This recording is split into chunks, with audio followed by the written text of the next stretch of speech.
Thank you. Kindly take your seats. Ago. Maba ago. Missy ago. Okay? Ago. Can somebody give me the Dagbani for I say? Thank you. I'll come and get better pronunciation lessons from my teachers. Good morning and welcome to Peduase Lodge for day 2 of the Presidential Summit on Tourism. We are live and streaming on Facebook. Go to the Ghana Tourism Authority page as well as Beyond the Return. It's on Facebook. On YouTube, we're on, it's Visit Ghana, so check it out. The hashtag, for those of you who are tweeting and taking photos, it's hashtag Tourism Summit 23 and hashtag Rethink Tourism GH. Yesterday was just marvelous. We had 3 very invigorating panels, wonderful presentations on where we want to take tourism to, and today is going to be no different. And we are very happy to have with us the Chief of Staff who will be speaking as our very special guest of honor today. I just want to quickly acknowledge the presence of the organizations that are here.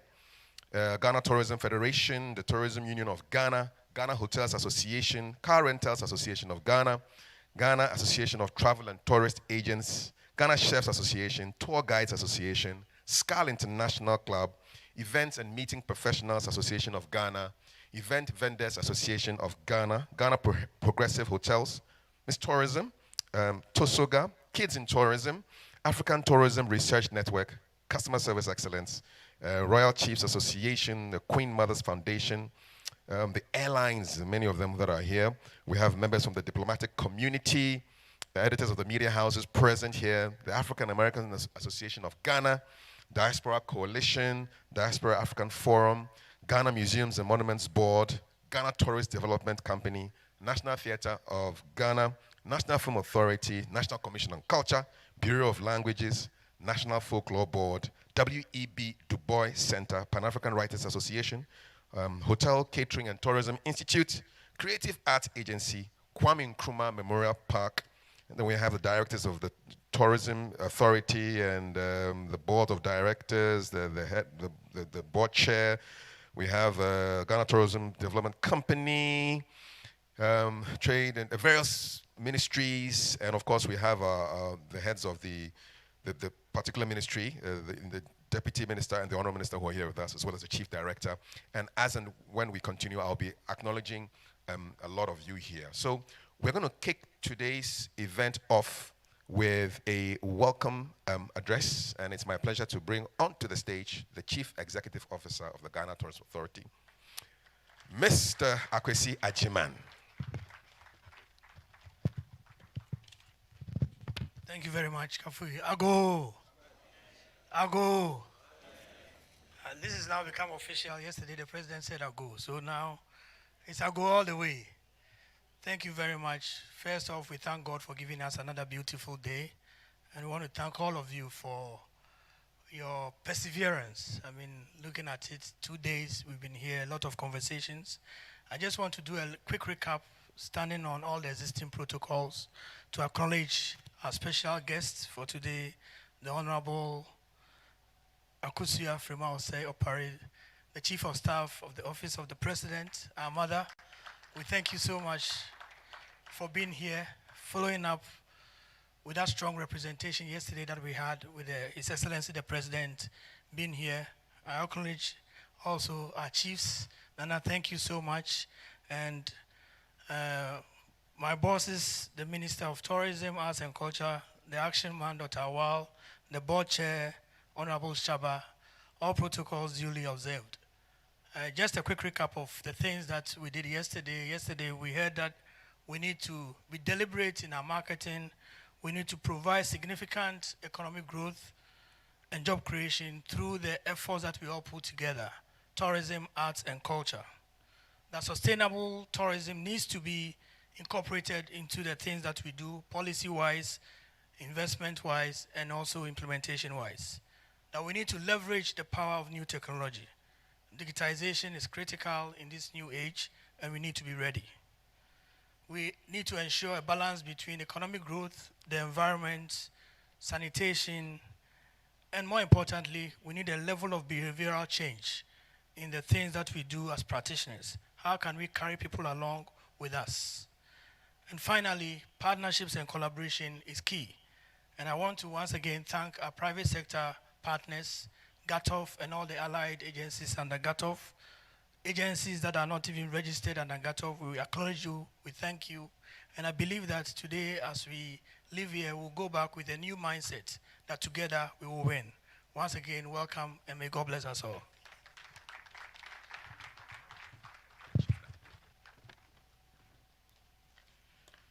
Thank you very much, Mr. Ajiman. Just quick extra recognitions. The Very Reverend Daniel K. French, who's from the Methodist Church Ghana headquarters, is here with us. Mr. Carl Ampa, good to have you here. Professor Essie Sutherland is right here, Panafest all the way. Musica has a great representation here. Daddy Bosco is in the house. And airlines, we have with us country manager for Emirates Airlines, Catherine Wesley. And from Air Côte d'Ivoire, Yahoo Michelin is also here with us. Soyez les bienvenus. Welcome. We now have an address from the traditional leader who has graced this hall with his presence. He's the Brihini and Adontihini of Ekwapim traditional area. Let's welcome to the stage Utuo Jan Kwesi II. I think we need a royal clap. Yeah. Nana Akwaba. Yes.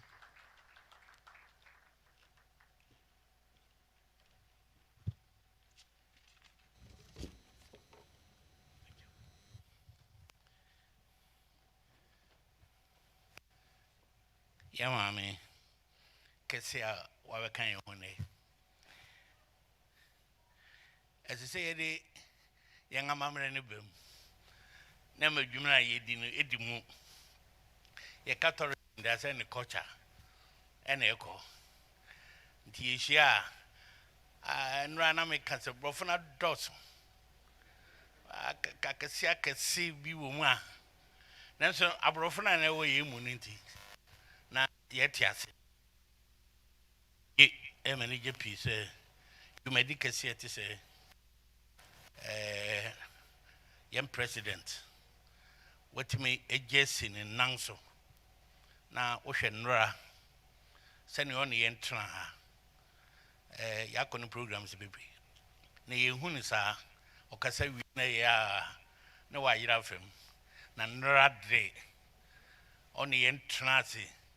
Utieni amukenyi nara na sabi yempe de wembiem and the yembo yensema yem president na oyema ye nra no ye o ma dwumedino wuhu se edimu na Ghana fu eni yeden eso minister so why ade aha na sese odeba aha na sese ba enu nti moma me kwan se sabi menkasa kakra yo akwaba ena me de mamo na ma hyem nkuran se moma eyi nye ne edikan ene ne twato moma ye ntoa so ese nra ye fiase no hu se obi o wa ha na na ne agi pa na hu se obi a pese hu ne ebesi nti nakra me hu se nipa nkra ye ya dos asen nra no eni je hu ene ti mu nso a mo de atomo ho so a mukura dwumadi yan ahemfo ye betai mo achi ye kan o ha nra se amun ya wa ahemfo no mo mfa wanya den enka ho na se me fie ansoko na manka gardens ho asema ebufu kura bebi sam se na ukoye den enti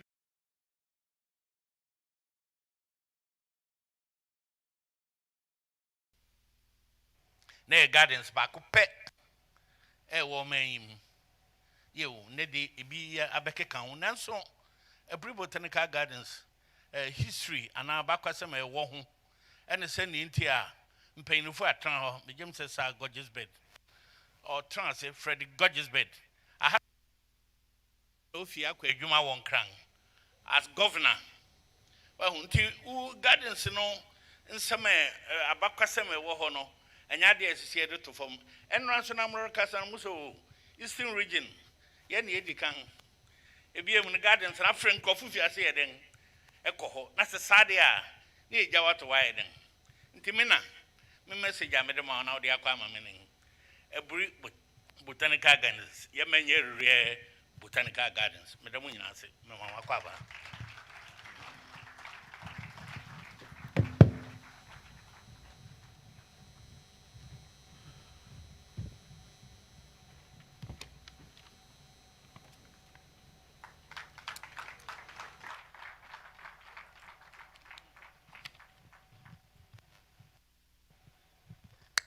Ago. I shall attempt to summarize Nana's address. I don't speak a word of Ikuapim but I understand what he said from my little knowledge of trees. So he said he spoke his language because it's all about the culture. And so if he's in his area, he would like to speak and express himself in his mother tongue. And that's how come he spoke in the Ikuapim tree. He thanked the president for not just coming to grace the occasion, but actually staying, because it's very rare to have the president stay, listen to a panel, even have lunch, and then go. He was here for that duration of time, and he was really grateful to the president for that. Nana also thanked the minister for making it possible to have this presidential summit on tourism right here in his region, and for that he's truly grateful. Then he also thanked the audience. He says we should continue with our good work that started yesterday. He's even happy with the attendance because it looks like there are even more people on day 2 than day 1, which is very strange for conferences. So he's really happy and he's thankful to the audience. And finally, he made a passionate appeal concerning the Iburi Botanical Gardens. It needs to be restored to its glory. He made a point about Sir Gordon Gadgisberg, who used to live in this area and then commute from here to work in Accra. And this is the man who built Kolibu 100 years ago in this year. And so he says he's appealing to the minister to restore Iburi Botanical Gardens to its glory. And that, in essence, is a 2-minute summary of Nana's address. Nana Yedawasi, thank you very much. We now have a special guest presentation on the theme Building Synergy, Tourism, Arts, and Culture. And the speaker is the Deputy Minister for Tourism, Arts, and Culture, the Honorable Mark Okriku Mante.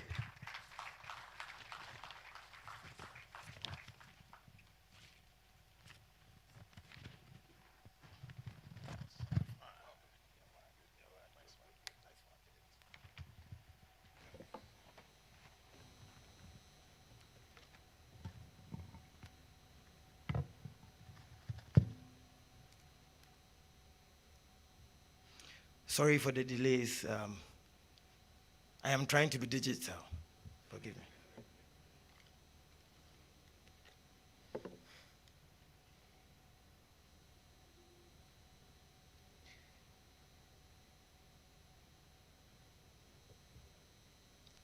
Madam Chief of Staff, the Minister of Tourism, Arts and Culture, CEOs, industry stakeholders, or other protocols observed.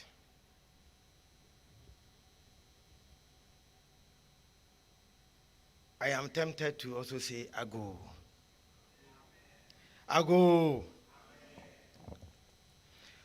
I want to say thank you to His Excellency Nana Addo Akufo-Addo, the President of the Republic of Ghana, for the commitment, vision, and leadership. Then to my sector minister, my boss, Honorable Awal.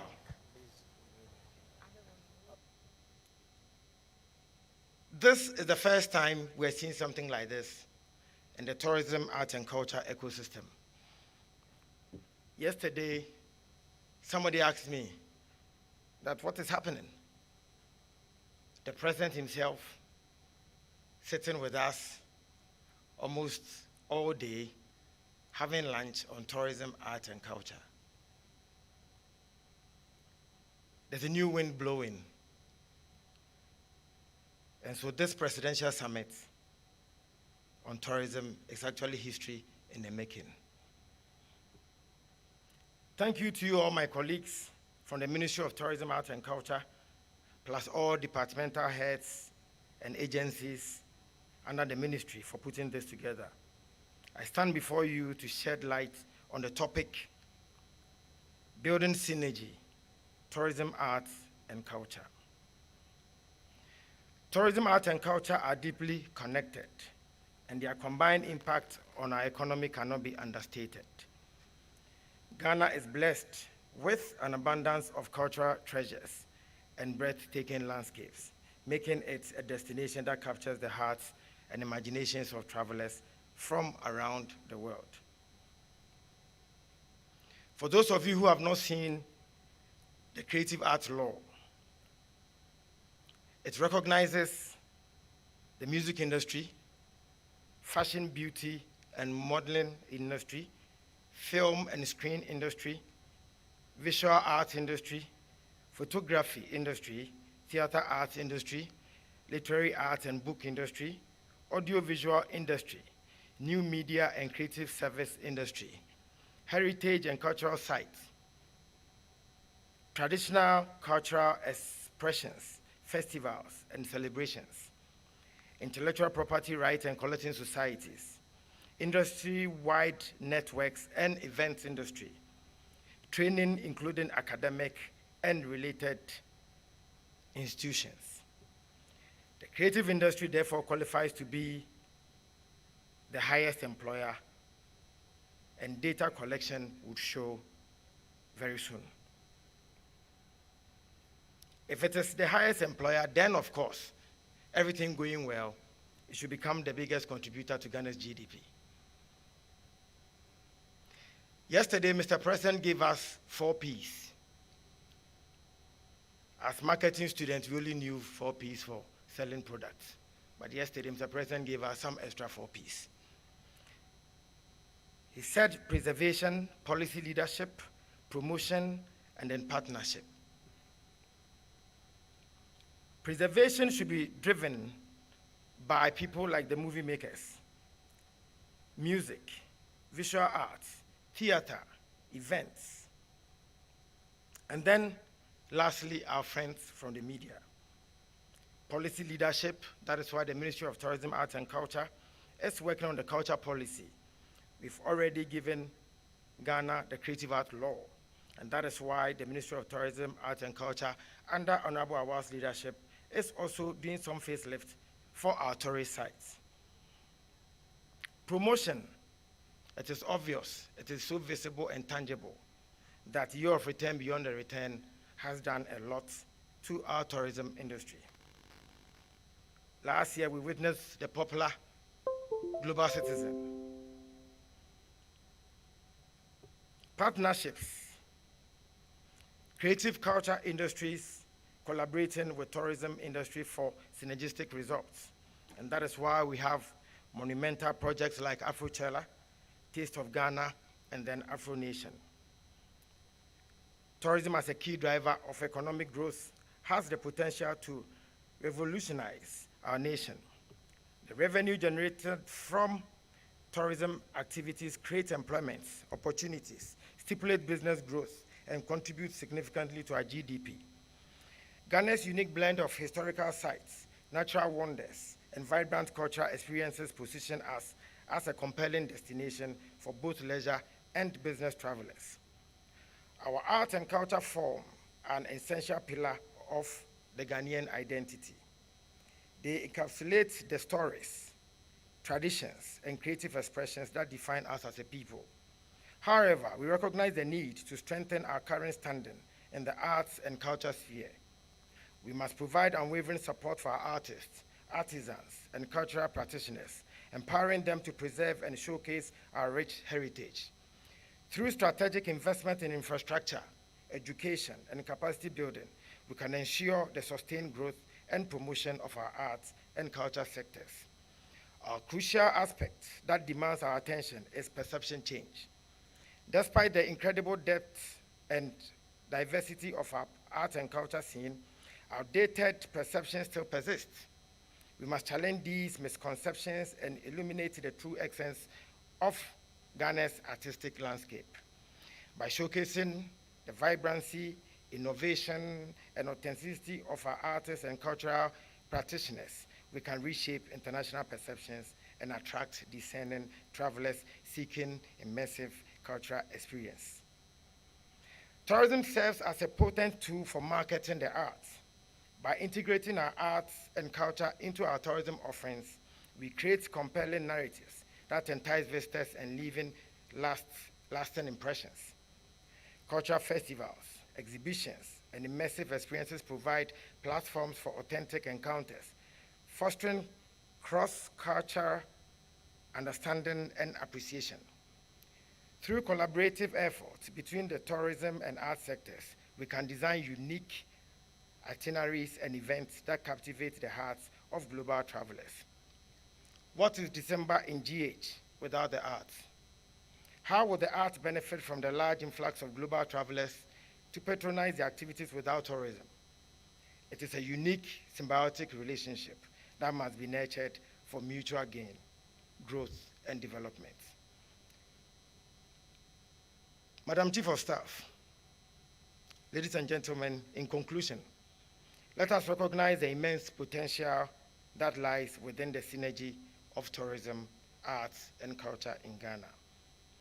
As the Deputy Minister for Tourism, Art, and Culture, I am committed to forging stronger alliances, developing comprehensive policies, and implementing targeted initiatives that will propel our nation to new heights.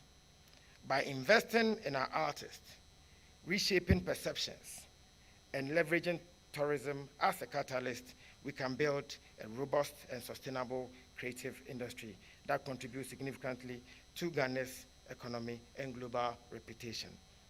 Thank you all for your attention, and may this summit serve as a catalyst for transformative collaborations and initiatives in the realm of tourism, arts, and culture. And that's it.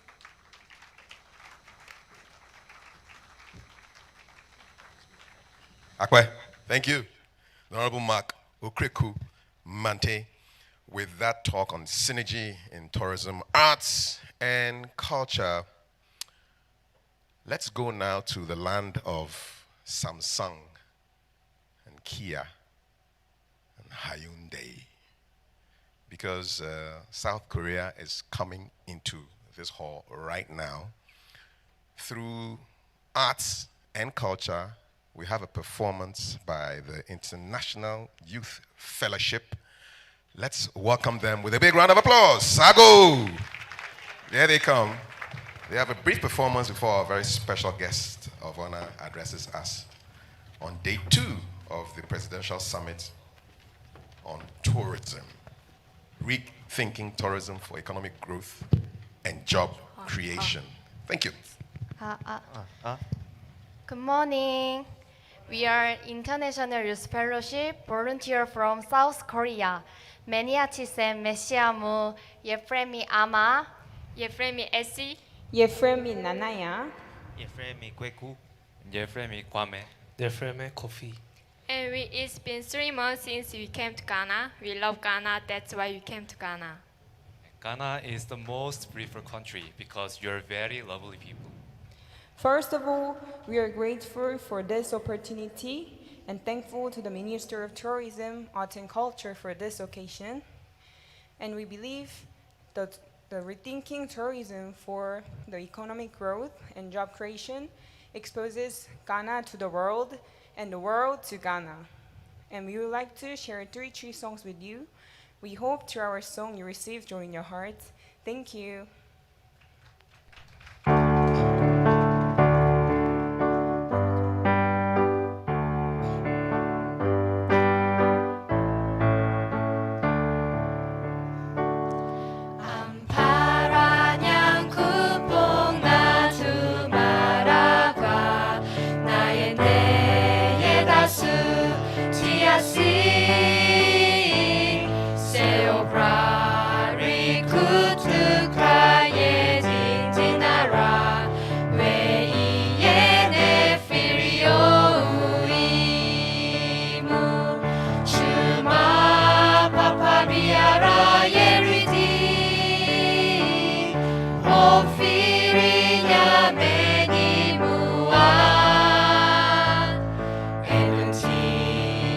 go to Ebenezer, ya chiresi. Tenya mea bua yena bojui. 무마옌 to Ebenezer,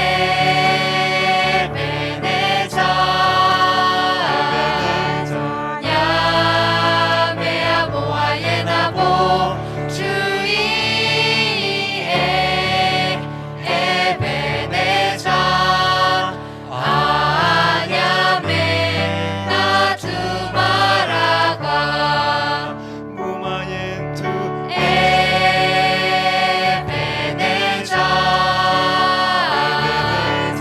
nyamea bua yena bojui. Ebenezer, anyame na tumaraga. Anyame na tumaraga. Anyame na tumaraga. 무마옌트 Yesu domi, Yesu domi, Yesu domi, all the ones so. Yesu domi, Yesu domi, Yesu domi, all the ones so. Hallelujah, yeah, Yesu domi, Hallelujah, yeah, Yesu domi, Hallelujah, yeah, Yesu domi, Hallelujah, yeah, all the ones so. Jesus loves me, Jesus loves me, Jesus loves me, He loves you too. Jesus loves me, Jesus loves me, Jesus loves me, He loves you too. Hallelujah, yeah, Jesus loves me, Hallelujah, yeah, Jesus loves me, Hallelujah, yeah, Jesus loves me, Hallelujah, yeah, He loves you too. Jesus loves me. Loves me, Jesus loves me. loves me, Jesus loves me. loves me. Jesus loves me. Yesu domi, Yesu domi, Yesu domi, all the ones so. Yesu domi, Yesu domi, Yesu domi, all the ones so.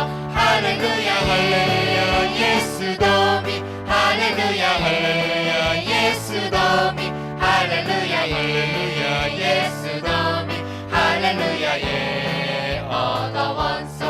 Hallelujah, yeah, Yesu domi, hallelujah, yeah, Yesu domi, hallelujah, yeah, Yesu domi, hallelujah, yeah, all the ones so.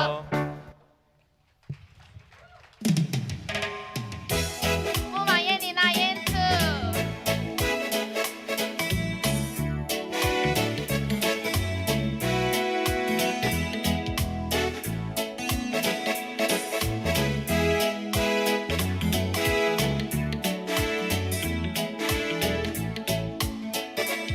Eyang 파란색 양구펑 예우도 예수도 이미징왕 미티아시 엔카미니에 주마파비에 나마예야 에누티우바베우 에닝마세우 데마메.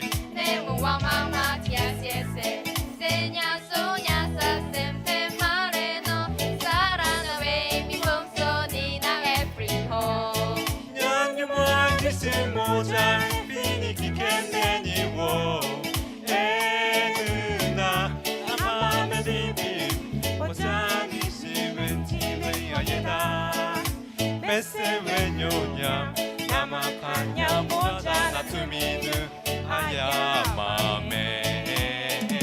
아와와 도베니 세 예수 이마미 와스야 미보니니나 와시자네소 에라디 마지카 모자나 마메디비 예수냐와예 비스레디 우레치다. 아와와 도베니 세 예수 이마미 와스야 미보니니나 와시자네소 에라디 마지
masepi Wajani shimenti bebo no seda Achira Masai, Namakanya, new story to me.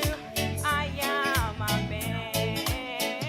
Awawato beni se Yesu imami wasiami boni nina wasinja deso eradi majika moja na mame tibi Yesu na wa ye misumeni rechida Awawato beni se Yesu imami wasiami boni nina wasinja deso eradi majika moja na mame tibi Yesu na wa ye misumeni rechida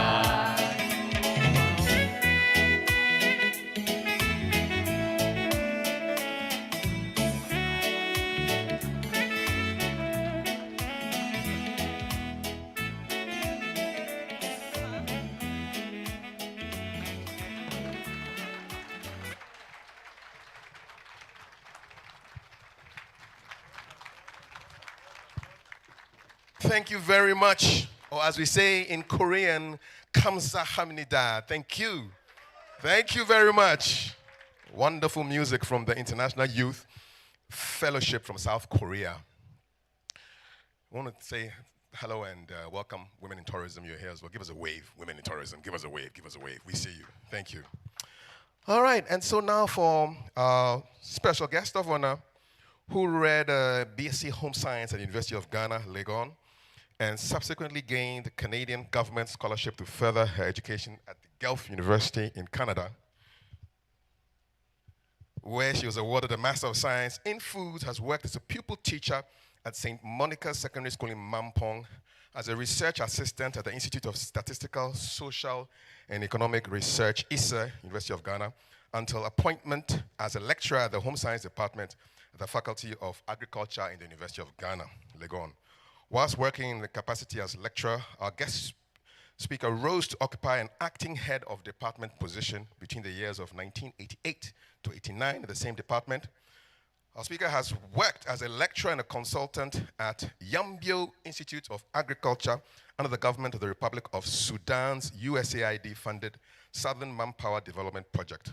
Also worked on the Community Welfare Socio-Economist Integrated Rural Fisheries Development Project, Nigeria FAO under the UN. Was also a consultant on the Women in Fisheries again, and also was a consultant for Income Generation FAO UNDP Programming Mission for the 5th Country Program in Malawi. Became the Program Officer SNV Netherlands Development Organization in Ghana, and was later elevated to the position of Senior Program Coordinator and Acting Field Director of the SNV Netherlands Development Organization Ghana, before being appointed as Country Director of Action Aid Ghana and Internationalization Advisor for Action Aid Africa. In 2004, our speaker entered into active party politics and contested the new Patriotic Party's primaries at Ayawaso West Wogon constituency, emerging victorious at the general elections and consequently becoming the Member of Parliament for Ayawaso West from 2004 to 2008. And then from 2009 to 2012 was also appointed as Deputy Minister for Manpower and Social Welfare, now Ministry of Employment and Labor Relations. Also appointed Chairman of the Board of Directors of Cadbury Ghana Limited, championing the cause of persons with disability and receiving on the way the coveted prize by the United States Senate. In recognition of the accomplishments of our speaker, His Excellency Nana Addo Dankwa Akufo-Addo, upon assumption of the high office of President of Ghana in December 2016, appointed her as Chief of Staff at the Office of the President as the first female to be appointed to this position in the history of Ghana, reappointed in 2021. Recently, she was the most recent speaker at the Enviable University of Ghana Alumni Lecture, where she delivered on the topic, Social Protection in Ghana, Are We on Track? Let's welcome our special guest of honor, the Chief of Staff, the Honorable Akusia Frima Osei Opare.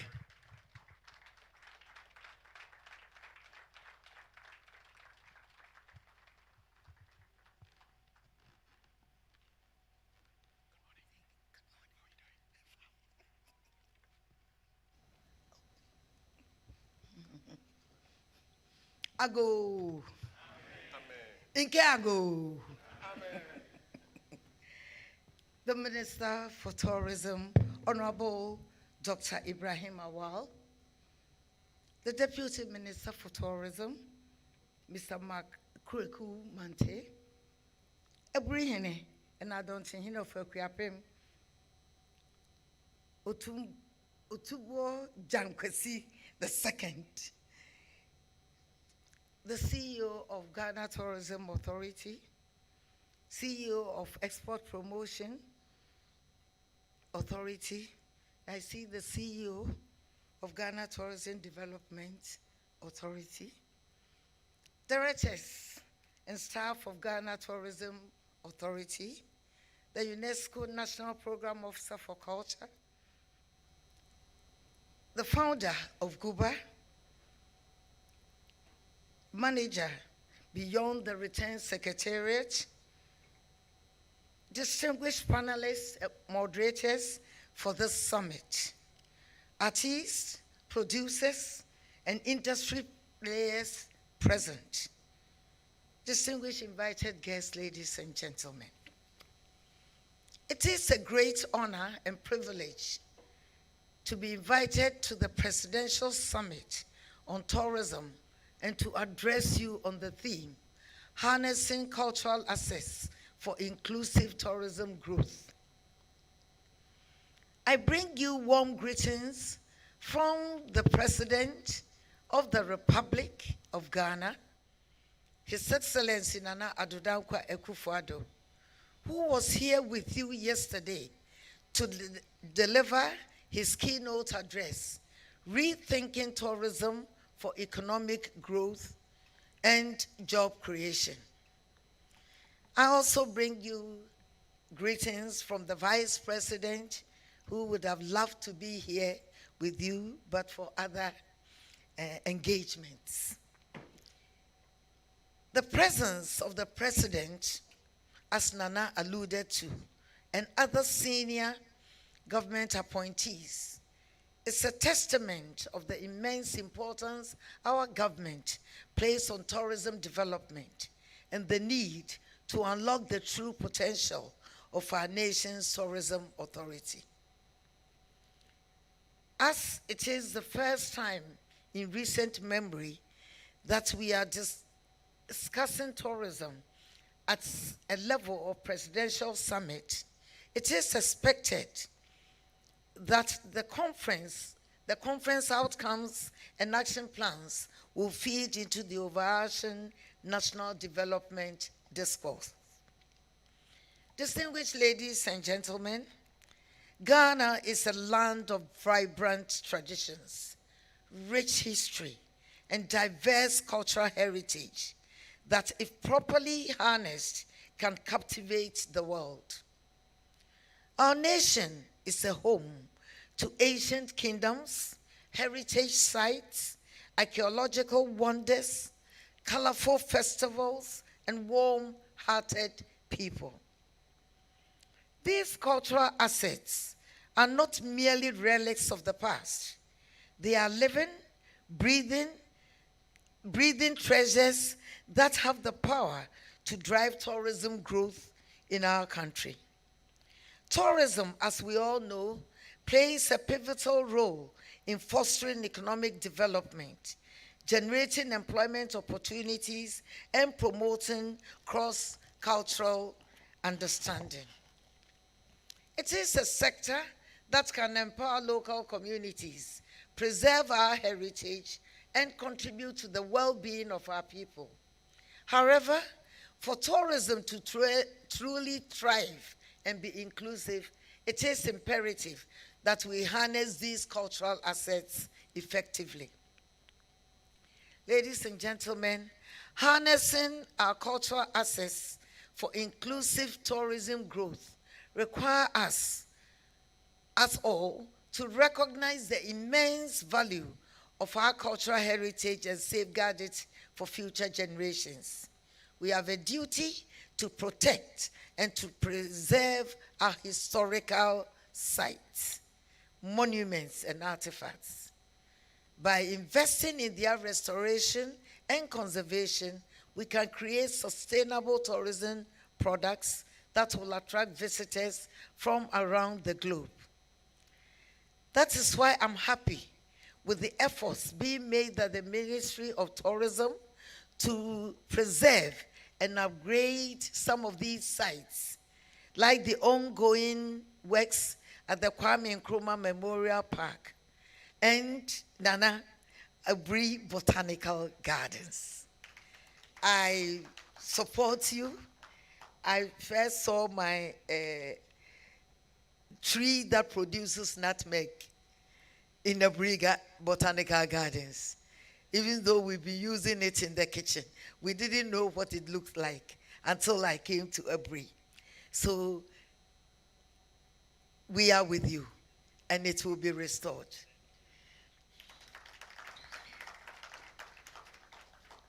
The time to celebrate and promote our diverse traditions and cultural practices is now, as we look into the future of sustainable tourism development in Ghana. As we are aware, Ghana is the home of diverse ethnicities, each with its unique customs, languages, and artistic expressions. By showcasing the beauty and the authenticity of our cultural heritage, we stand to create long-lasting experiences for tourists and foster a sense of pride among our own people. Ladies and gentlemen, active stakeholder involvement forms critical part of the effort to harness our cultural assets for inclusive tourism growth. A lot of effort must come from all stakeholders, from the private and public sectors of the economy, to promote our festivals, our cultural programs, and artistic expressions. To achieve inclusive tourism growth, we must ensure that the benefits of tourism are shared equitably. This requires us to actively involve local communities in the tourism value chain by empowering them to participate in the sector, whether through artisanal crafts, cultural performances, or community-based tourism initiatives. We can propel local economic development, create sustainable economic opportunities, and reduce regional disparities. Communities must, of necessity, have some financial share of the proceeds from tourism ventures. Investment in education and skills development of tourism staff forms part of a vital component of harnessing our cultural assets for inclusive tourism growth. Tourism practitioners need to invest in training programs that equip our youth with the necessary skills to excel in tourism-related professions. By nurturing a skilled workforce, we can enhance the quality of our tourism services and offer unique experiences that set us apart in the global market. Importantly, we should prioritize local jobs through the training and hiring of the workforce. I'm told that last year, under the Ghana Cares project, over 3,200 persons in the tourism value chain had different levels of training. This is laudable, and we must continue to do more. As my earlier speaker alluded to, speakers I will say, technological advancement of digitalization also serve as a catalyst for inclusive tourism growth. It is therefore necessary for all players to leverage on the digitalization drive of the government of President Akufo-Addo in order to access digital platforms and online marketing opportunities for the promotion of our cultural assets to a wider audience globally. I have monitored the Visit Ghana app. Whilst it is a good start, I urge the ministry and its agency, the Ghana Tourism Authority, to invest more in marketing it for it to become the true one-stop shop that is required for our country. I also urge stakeholders and practitioners to embrace e-commerce, digital payments, and smart tourism initiatives so that we ensure that tourism benefits reach even the most remote areas of our country.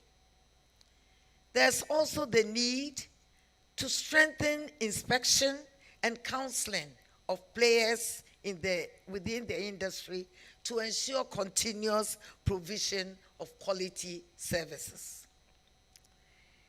May I suggest that the Ministry of Tourism and the Ghana Tourism Authority, with the academia, who can document our cultural as well as historic political events of the past to provide useful content for the development of potential tourism ventures. In conclusion, distinguished ladies and gentlemen, let us commit ourselves to preserving, promoting, and celebrating our traditions while creating sustainable tourism opportunities for all. I have every confidence that with our collective efforts, Ghana will become a global tourism destination renowned for its rich growth.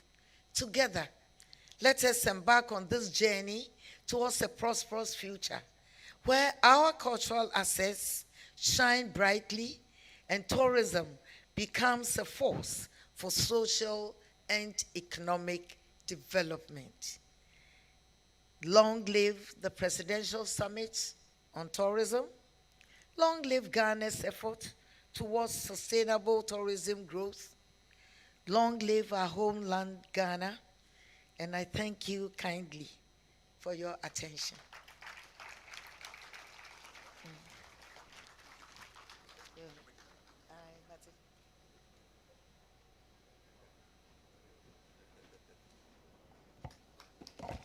Thank you. Thank you very much, our very special guest of honor, the Honorable Akosua Frima Osei Opari, Chief of Staff, Office of the President. Just a reminder that we are live and in color on Facebook, Ghana Tourism Authority. Look for it. Copy the link. Put it in your WhatsApp status. I didn't know that WhatsApp status was a serious form of sending out messages. There are lots of people who just spend their time looking at people's WhatsApp statuses. So put the link there. And then you can also put the link, if you go to the Beyond the Return on Facebook, it's live there. And then on YouTube, we are live, Visit Ghana. So any of them would do, okay? Hashtags, we are hashtag Tourism Summit 23 and hashtag Rethink Tourism GH. It's now time for our first panel. And I'm very happy to see the next 30 minutes. So it's 20 minutes of conversation with the panelists and then 10 minutes of audience action to round up this first panel, Building Synergy, Tourism, Arts and Culture. Our moderator is a very talented stage actress and host of African Women's Voices show on ETV. Let's welcome Mrs. Eunice Tonyi, who is our moderator. Let's give her some vim. I go. I'm not feeling the vim. More people here, but less sound in terms of clapping. Or you are typing away. Yeah. So Eunice will bring on the panelists. Thank you very much, Kafui. Good morning once again, ladies and gentlemen, and I'm very happy and delighted to be here with you. So tourism is an exciting conversation.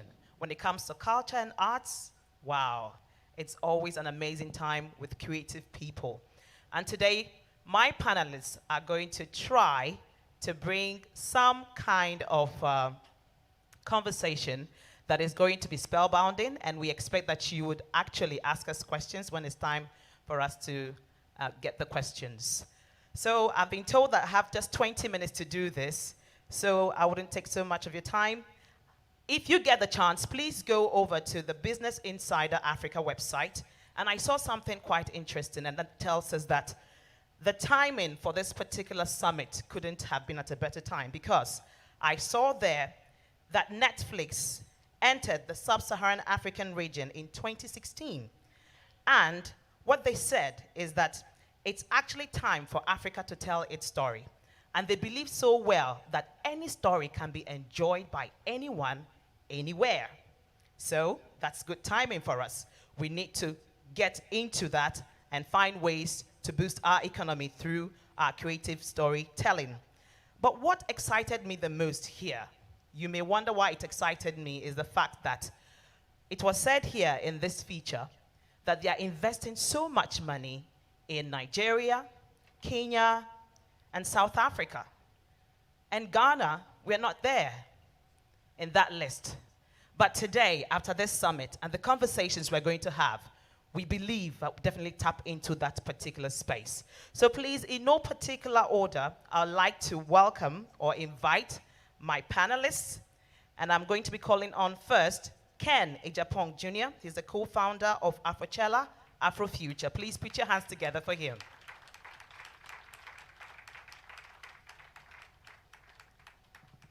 I will also want to invite up. You see, I'm not taking too much time in trying to say so much about them, because just as the Deputy Minister mentioned, he's trying to go digital. So once we mention their name, you could always go on digital platforms and you find a lot of things about them. So please put your hands together as we make welcome Mr. Emmanuel Andrew Samini. He's an artist and a musician. And I'll proudly say that he's the SRC president of GIMPA, my alma mater. Yes. Thank you very much. Please, your applause is not as loud as I was expecting it to be. And then let's make welcome Mr. Ochiame Kwame, also an artist and musician.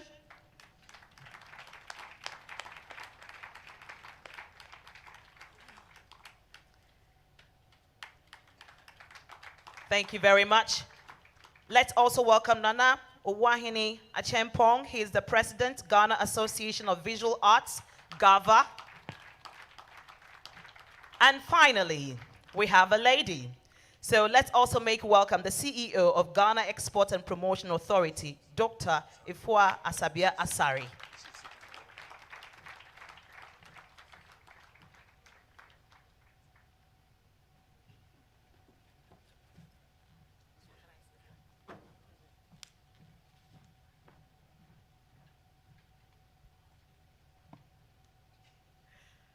So for those of us who were here yesterday, part of the submission was the fact that people raised that, oh, we need to consider roads when we are discussing tourism.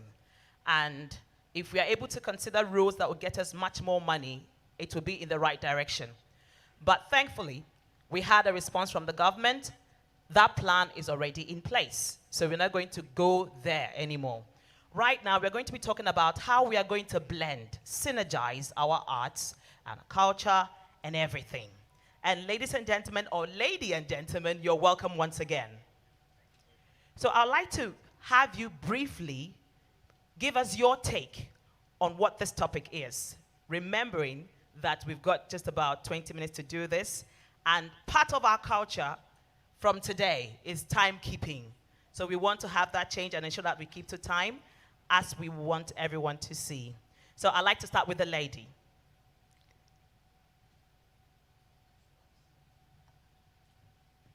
So briefly, tell us what your take on the conversation is. Thank you. Mimamwachi Wajimi Enyado. Ghana Export Promotion Authority, the organization that I represent, has this mandate as promoting made in Ghana products. Basically, that's what we are mandated to do, products and services. And for us, this sits squarely within what we are talking about today, or since yesterday, about culture, about promoting our culture, rethinking tourism for economic growth and job creation. It sits squarely with us as well, and that's why we have collaborated extensively with the Ghana Tourism Authority and its ministry, the Ministry of Tourism, to do a lot of programs since the inception of this government in 2017. We have together done shows. We have done the Sound Out fine arts show both in Ghana and outside of Ghana, in Paris and in other countries. We have done the Taste of Ghana. We have collaborated on so many programs. For us, it is about collaboration because we are also expected to promote Ghana's culture and tourism. Thank you. Great. So Nana, let's hear your take. Nanano, Mr. Masibibi Kakra, Piao. Thank you very much for the opportunity from Ghana Association of Visual Artists and then Ghana Culture Forum. Ghana Culture Forum, the foremost civil society organization that brings together all the players in the culture and creative space together, and then making sure that the system and the environment is sanitized for every domain to be able to play its role. Having a major flagship annual program, the Ghana Culture Day, which happens every 14th of March. And next year, God willing, we'll be celebrating the 13th edition. And I believe that we'll all be there where we can assess what we are doing today, because all the players in the industry will be there. Again, I believe that what we are doing today, we started yesterday, is very critical. We have been doing things in silos. As a visual artist, we are at our various corners doing our own thing. The musicians, the actors, and so on and so forth. But this is bringing all of us together. We are looking forward to mainstreaming culture and tourism in national development. And the partnership collaborations that has been mentioned since yesterday, I want to re-emphasize that it is very, very critical and the way to go. To end, this collaboration and networking, for instance, GTA cannot work and go without the NCC, National Commission on Culture, with all the regional centers for national culture and representation in the various districts. I believe when we are able to work with Nananum, giving us land, of course, and Abri has a lot that he's ready to give to us, we will be able to create cultural villages and skill development centers at the various districts, Nananum, GTA, NCC, and then the district assemblies. So that when these cultural villages and skill development centers are created, we'll be able to train people, build capacities of these industry players, the handicraft people, so that we can produce quality products for our tourists who come in. But we want to say that local tourism is also critical. Therefore, each Ghanaian must own an art piece. Thank you. Thank you very much. And I'm Ochami, please. Thank you very much. Really grateful to sit here and speak to you fine people. So my submission is a question, actually. What is the relationship between the national dream, brand promise, and the tourism agenda? So the Ministry of Information is selling peace, safe political coherence, and selling Ghana as the shining star of African democracy. The Ministry of Culture is selling rich traditions, decent, warm Ghanaians, and visit Ghana. The Ministry of Trade is selling made in Ghana. So, can we all just have one mantra or one promise? So, if it is visit Ghana, can we say visit Ghana for growth and trade? Visit Ghana for tourism. Visit Ghana. So, if it's information, whatever it is that we are selling, if visit Ghana is what we are selling, can we as a nation just decide to use one mantra, no matter which ministry or no matter which office is promoting Ghana. So that is my question. And then my second submission is that can tourism have promotional or become intentional about forging strategic partnerships with artists?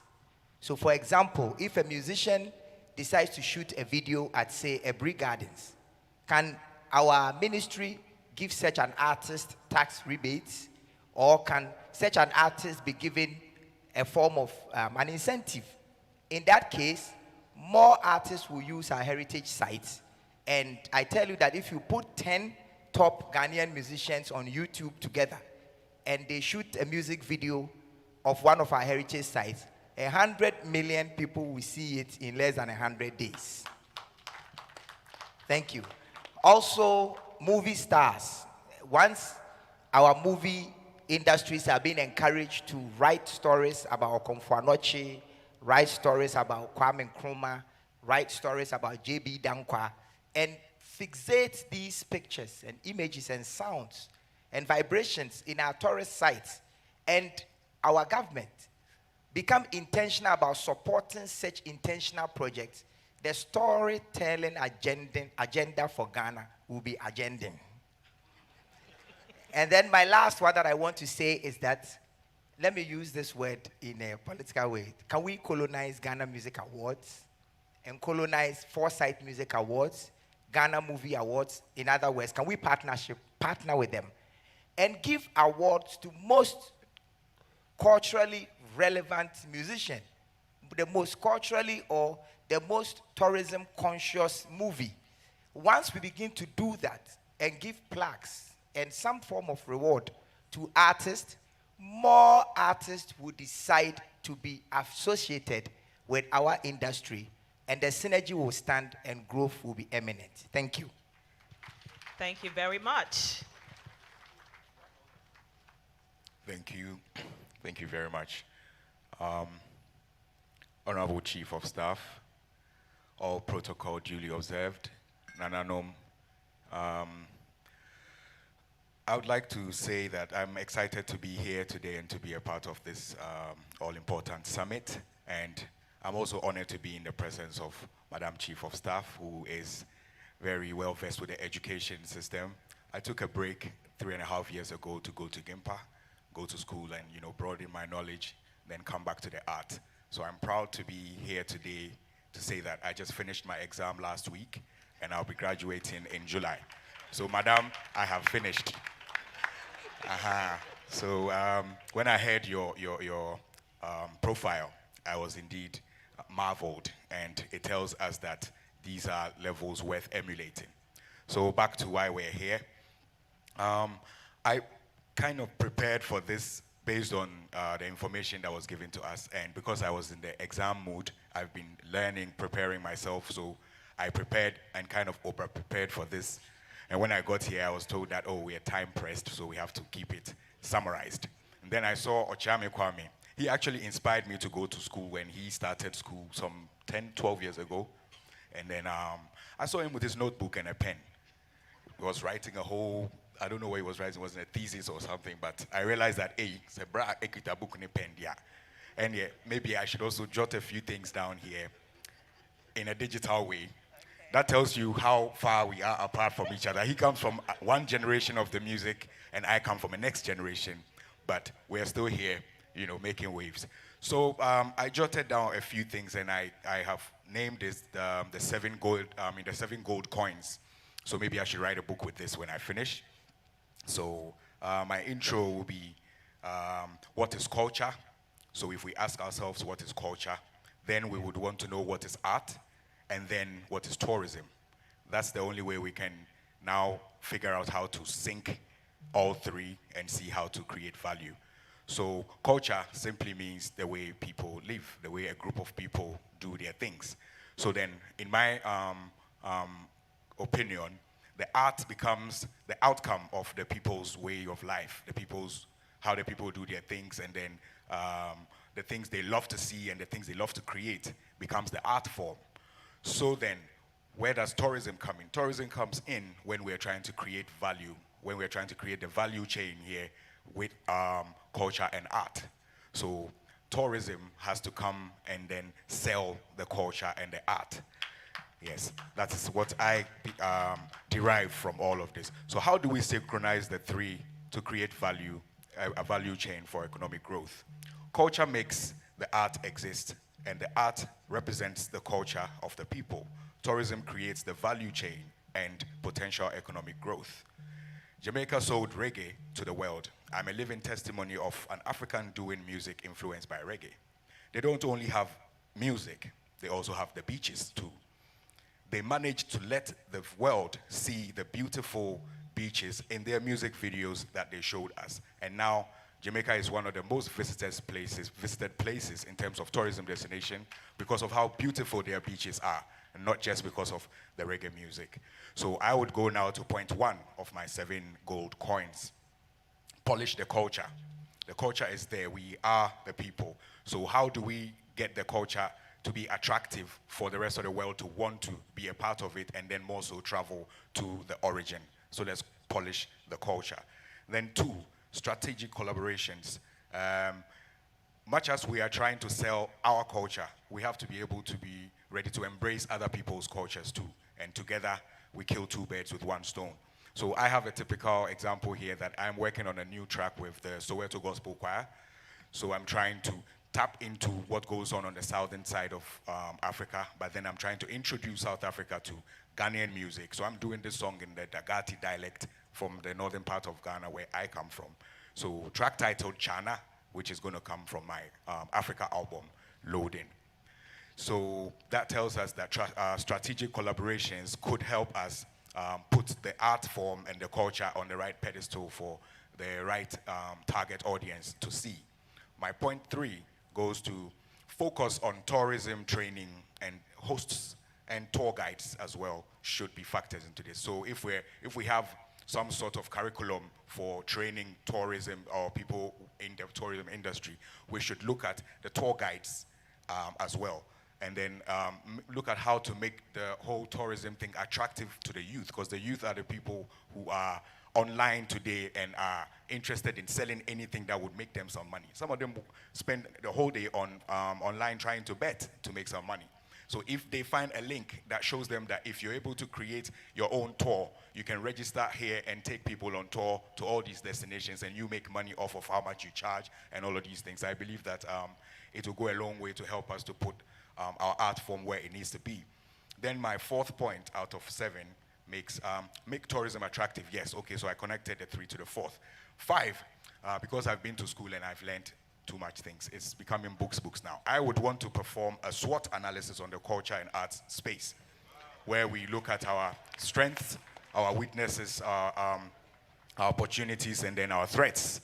Once we know our strengths and our weaknesses, opportunities, and threats, we will be able to face our challenges head on and be able to, yes, put ourselves in the right space. So number 6 here, come up with the strategies and policies that will make us come to par with the other international destinations we know of. So then my last point here, so I don't drag too much, dialogue with the government and private sector to create a platform that highlights mutual benefits of stakeholders. Thank you. A round of applause for Samini. I don't even know what to say after him. But it's interesting, one thing Samini just mentioned about SWOT analysis, because with our company, when we started, we actually looked at the SWOT analysis of what we could actually do. And then when Ochame Kwame too was speaking, he mentioned about cohesiveness, like bringing things together, because in general, if tourism should work, or it is working, the different agencies, like Ochame said, should all have the same vision, because I think we all work in silos, even promoters as well too. We all work in different silos, and if we all come together, like even Samini headlined our festival one time as well too, and that time is interesting that we on the same, I didn't even know he was on the same panel too. I saw him. When we reached out to him, we was like, we don't have X amounts, but he believed in the vision of what we was trying to do, and he actually gave a discount. 60% discount. I'll never forget it. So I was surprised when I saw him. So, but don't ask him for 60%, please. He just finished school, so the rate just went up. So again, like my other panelists have mentioned already, like coming together, like with the different chiefs the different agencies, the one and different promoters, the different artists, and the different agencies. Okay, so now that we've gotten the submissions of everyone on the panel, we go over to the next phase, which is how do we get people to understand the agenda we are preaching right now? You gave your 7-point agenda, you spoke about partnerships, you see, and all of us have made our points, but how do we get people to really understand that this is the agenda and this is how we need to go, and then have that synergy that we are looking for? I started with the lady. This time around, I'll start with the gentleman. So I'll start with you. Okay. To get the agenda started, I think you could give a big shout out to the minister and Mr. Jaman, because I work with them closely, so it's not being biased. Every time I'm always calling Mr. Jaman in the middle of the night, and then he always picks up the phone. So, by coming together, by coming together as the agenda of, okay, we're promoting December in Ghana, right? For example, and Annabelle will, like, I think it was just 2 or 3 weeks ago, they sent out an email saying like all the different events or whoever wants to apply should come together. So if you come together with a calendar, and people know with the app, that Visit Ghana app, it's like one-stop shop. So if people could go to one specific area, or if it's promoted, one platform where people can go and promote their individual events, and then people who are coming to the country know that. I guess my time is up, right? The mic just turned off. But if one-stop shop for promoters, and then also the people who are visiting Ghana, they go on that one specific platform, like how now we have the Visit Ghana app. People get to know like what's going on in different areas, not even just in December, but across the country all year round. Thank you. So about the agenda, the most important thing here to me is to actually identify the agenda, define the agenda first, make that sink in to all stakeholders and all involved and all concerned. Before then, we look at, of course, we need to have a vision. Of course, we need to be on a mission, and then we need to have an action plan. And all of these things need to be vividly clear to all involved, all stakeholders who have to play major roles in various positions to make this a reality. Otherwise, it's always a nice summit, nice item 13, then we take pictures, and then we go till the next summit. So I believe that the agenda should be defined and drummed in to the last citizen, so we know what that is. It could be the shortest phrase, so it's summarized and known, so that the primary school child has a folklore or a sick tune that they sing that tells them that we must sell Ghanaian culture in a way or however it would be done. I believe that that agenda, like that you're talking about, needs to, because I am now trying to even narrow down what the main agenda is, and so many things are playing around. So we have work to do in terms of, narrowing down and, pinpointing what the exact agenda is. Like Ochame was saying, different institutions are selling different ideas, which are all brilliant, but we need to synchronize all of it together and have one big blow and put it out there. Thank you. Okay, so just before you hand over to Ochame, I'm just asking maybe aloud. Sometimes people have the perception that when such things are to be rolled out, influencers like people like you and your colleagues somehow become very busy, and you're not available to be part of the conversation. You're not there because maybe you're looking for certain amount and certain commitment, and they're not coming, then everybody's just on their own.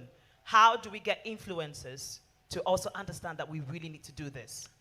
Much as we all know that it's a mandate for all of us to sell Ghana to the world, whatever the agenda is has to be attractive, has to be made to look serious, to look such that I would want to associate myself with it so much so that if I don't feel involved, then I feel left out. So I like the momentum. I like what's been happening so far, from the beginning of year of return to beyond the return till today. I can tell you how proud I am when I'm on a plane coming home during certain times of the year, and people's excitement just for getting a ticket to come to Ghana. So I believe that the euphoria has started. We need to tap into it and make value of what's happening. That is well noted. Ochame, please take over. So please, am I answering the question of how do we agenda, or yes. How do we get the agenda to be agending? Okay. That's one. So for me, I think as an account. So let me say this in Twi. And penny say, young quartier drumra, and one year.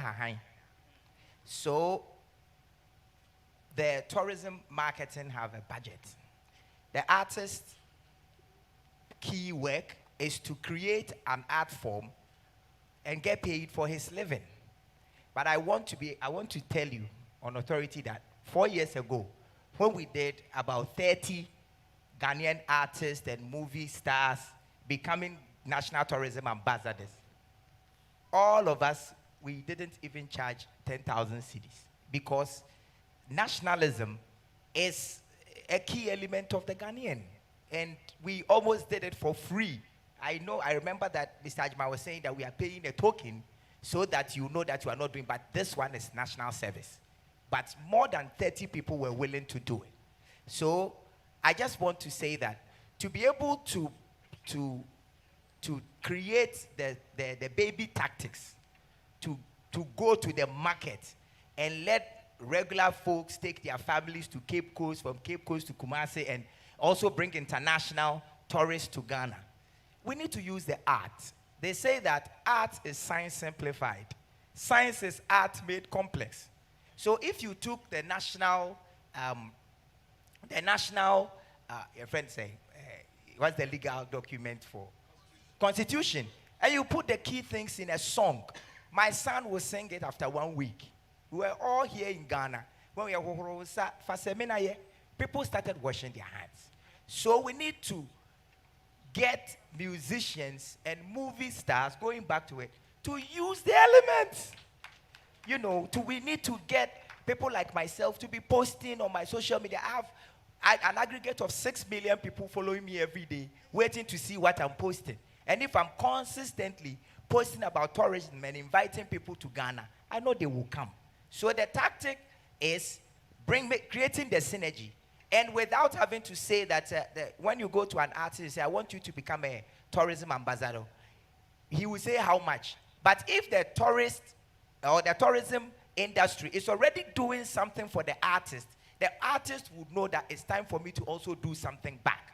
That's why I'm saying we need to work with Ghana Music Awards, Foresight Music Awards, Ghana Movie Awards, and create little rewards for artists to know that, okay, our ministry or our management is interested in us. Therefore, let us also become interested in them. So we need to create little sponsorship packages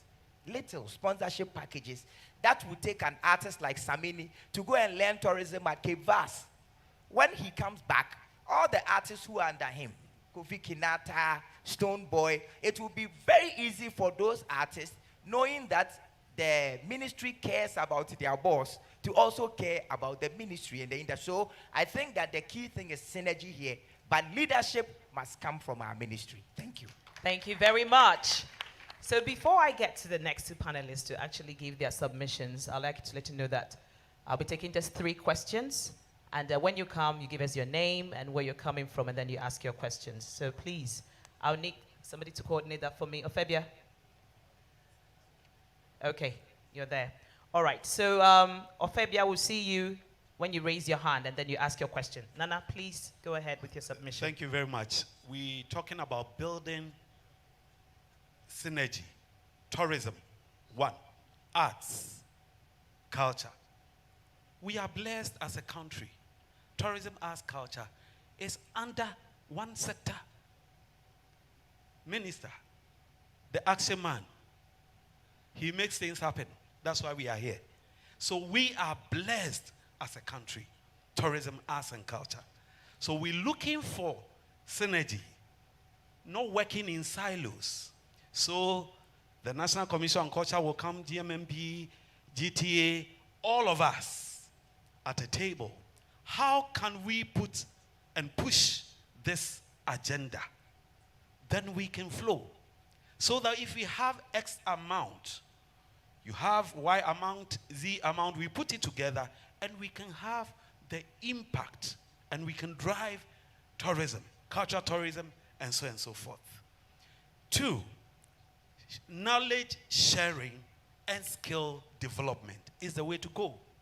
As we are here, we are sharing knowledge. Skill development. Let me go to my area. Those are the Art Center, Ebri, and the rest. We need to build their capacities so that the products, handicraft they are bringing, leatherwork, metalwork, crafts, and all that, they can come out with refined finishing so that the value will be higher. And then we will attract good money for it. Other than that, it will become what we want at what price. So skill development is very, very crucial. So going forward, I believe that we'll work together as a team, and all these things will create jobs. But I beg the minister that we going forward, the minister and Mr. Kwesi Ajimai will be inserting rethinking tourism and culture. I know it's embedded in it, but we will be going along that line, because as we prepare the food, we prepare the grounds and all that, then somebody will come do the packaging, promotion, and all that. Thank you. Thank you very much. I think everything has been said, and I sit here representing an agency, and I work with other agencies to promote Made in Ghana. So for me, the most important thing is collaboration. We need to collaborate. Just about a week ago, we opened the first Ghana Trade House in Kenya, which is going to show, or is showing now, everything made in Ghana. So you could actually sit in Kenya and go to our shop and buy and not order from here. We are consolidating products that we have here, shipping them into our shop and distributing them in the eastern part of Africa. This is what we are doing. But looking at it, it is not the work of GEPA alone. As Nana has just said, we need people in the tourism industry, because quarterly we are going to host programs that will draw people to the Ghana Trade House. It will be cooking our food, it will be our dances, it will be what we wear and all of that. And so we need to work together. If I am doing this on my own, I am not going to be able to grow that industry without the help of the tourism ministry, without the help of investment promotions, with other areas, all the other agencies. So for us, the main thing is collaboration. All the agencies should be talking to each other, which I don't find, going on as I would have wished it would. We don't talk. I just hear something happening somewhere, and if I'm interested, I go. Sometimes you are not even invited. I should not be sitting on this platform saying this, but most of the agencies are represented here. And for me, this is an opportunity to talk about it. We need to collaborate. We work, it's like somebody's work finished, and then somebody continues from there. And so we need to collaborate. My whole issue is about collaboration among the agencies. We are all selling Ghana. That is basically what it is. And the artists, of which I'm one, I paint. And so that is how come you hear about the Sound Out art exhibition. There was a time when we wanted to put artists, fine artists, musicians, and everybody together to go to Barbados. And some of you artists were demanding huge amounts of money that we couldn't put together. Some of you were requesting for first class tickets. Some of you were requesting for certain kinds of hotel accommodation. And that is why we couldn't go to Barbados. So I'm just hearing that you could actually do things for 60% rebate and all of that. That was 2018, please. That was 2018, please. The rates have changed. Please. You didn't give me any discount. You didn't give me any discount.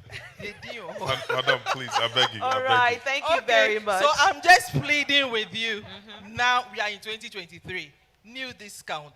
And let's do this together. We are all in it together. Thank you very much. All right, please, a round of applause for my panelists. Thank you. So the three people who asked questions, okay, you're ready. So we'll take all the questions at a time, and then the panelists will listen to which of the questions they would like to address. Hello, and Hi. Good morning. All protocol observed. Thank you for a wonderful presentation. So much has been shared here, and I'm thrilled that I was here to take notes and learn from everything that's being shared. I do want to somehow try to tell a story that would help us all put everything that we're hearing together so it makes sense, so the agenda will be agendering. This is a story of a lady named Jenny. Jenny is a local. I grew up in Columbus, Ohio. And Jenny, 20 years ago, 20 plus years ago, those of you from the US, if you've tried Jenny's ice cream, let me know. But Jenny's is from Columbus, Ohio, a local ice cream producer. Jenny wanted to quit her corporate job and try her hands on making ice cream. And she used local ingredients and she started bit by bit, sold it in her community. When you go to her website today, the message there, our story, it says we're community spirited, meaning that she picked up from nowhere because of her community's support. And now her ice cream is nationwide. In every grocery store, even in Hilton hotels, you would find Jenny's ice cream. We were tasked to sell our local communities. So when Jenny's ice cream blew up, we helped her grow it because she understood that without the community, she didn't have a business. And the community understood that for us to promote tourism, things that people will come here for, the culture and heritage that facilitates our right? Am I saying it right? That facilitates our social economy is widespread. Something as simple as ice cream can change how someone feels about a place, especially if they know it's coming from there and it's locally accepted. So the point I'm trying to make is marketing has to be from a grassroots point. We have a lot of people who want to sell Ghana, who understand what Ghana has to offer, but are they proud of what is being offered? I have relatives who never left Ghana who would not eat Ghanaian food or will not go to Ghanaian restaurants when I suggest it. They want intercontinental. Are we thinking about our heritage and our culture, especially with the folks that are coming up? How are we, I think someone mentioned polishing. I think, yes, there you go. Polishing and making our culture presentable and appealing to the youth, I think is one way we should look at it. How do we make them choose Ghana first? Right? So I think us all understanding the power of the community backing selling Ghana and understanding what it means to our individual local economies will go a long way. That's my contribution. Thank you. All right. Thank you very much. It's well noted. Okay. So you've got 1 minute to ask your question. Yes, my lady. Thank you so much. Welcome. So I am Adipapani within the private sector. So Samini, you mentioned that, we should know if people can blog, can they do their twisted tour packages on their personal handles? Yes, it's good. I think that those of us who are interested in promoting or being involved in tourism, art, culture should also work in line with the government. So there'll be some sensitization and some PPP. You can't just get up and, oh yes, I love tourism, and so I want to, post things about it and all of that. There'll be no, us, we the youth, we can do a lot of miracles. So best is once we have the interest there, let us also make, time, find out that Toll Operators Union, TUGA, all of that. These people will guide us. When I came into the tourism field, I've been guided. There are people who have held my hands. They've taught me, no, Pa, do it this way, do it that way. So I think that if we tap into that, all those your 7 points, they will be aligned. So that one is for you. My question is, Ken, I beg you, Afrochella is popular. December in GH, a lot of people came to Ghana for Afrochella. Now Afrofuture. So now your SWOT analysis. When I did mine, because I had guests come in from private sector, I brought some people in, they wanted to go here and there. Afterwards, I did an analysis. How was Ghana? They said, when we came, it was like being in America when we went for the show. It was dancehall like Jamaica, it was this. I asked them, did you find Kete, Adwa, Edinkra, symbols? most of the typical things, because I am promoting that they get to know what Ghana really is. The 5-star, the glass, all the dog, it's not Ghana. Oh. Thank you. That one is not Ghana. What is truly Ghana is our Dwa Kitty, the one that is done at funerals. That is what we are so keen. How do you ensure that as the people come for December in GH, you are like the ambassador, you are like the conduits that bring them. How do you ensure that they really get to know who we are, what we are, and what we stand for? Yes, bloggers, bloggers and people who post. When I started to post about these things, people ask me, you, this Ghana thing you are posting, who pays you? But the lucky thing is, Mr. Jima is a very good man. He'll give you opportunities. He will groom you. But officially, bloggers like myself who have been posting since a year, nobody has engaged you for any formal anything. So yes, already. And so you have to plead for us that as we are posting, but we buy data, we upgrade our phones, we do all of that, you know. So, but still thanking Brakwesi for the support. Thank you. All right.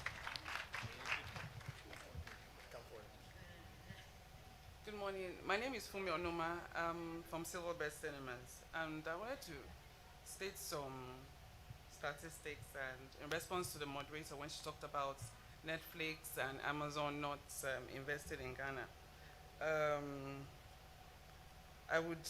In Nigeria, from the 1st of January in 2022 to December 2022, the revenue for box office for Nigerian title was 39 million Ghana cedis. That's 90 Nigerian films were made in Nigeria. In Ghana, we've only had 19 films throughout 2022, and the revenue was 600,000 Ghana cedis in comparing to 39 million Ghana cedis for Nigeria. That's within a 1-year range. And in response to the last speaker, when we had Black Panther 1, there were a lot of kente fabrics shown in that particular movie. And if you go on Google right now, some chiefs actually wrote some letters to us and Disney stating that they wanted compensation for using kente in Black Panther. In Black Panther 2, no single kente was used. Thank you. Wow. Okay, so I hope you've noted that.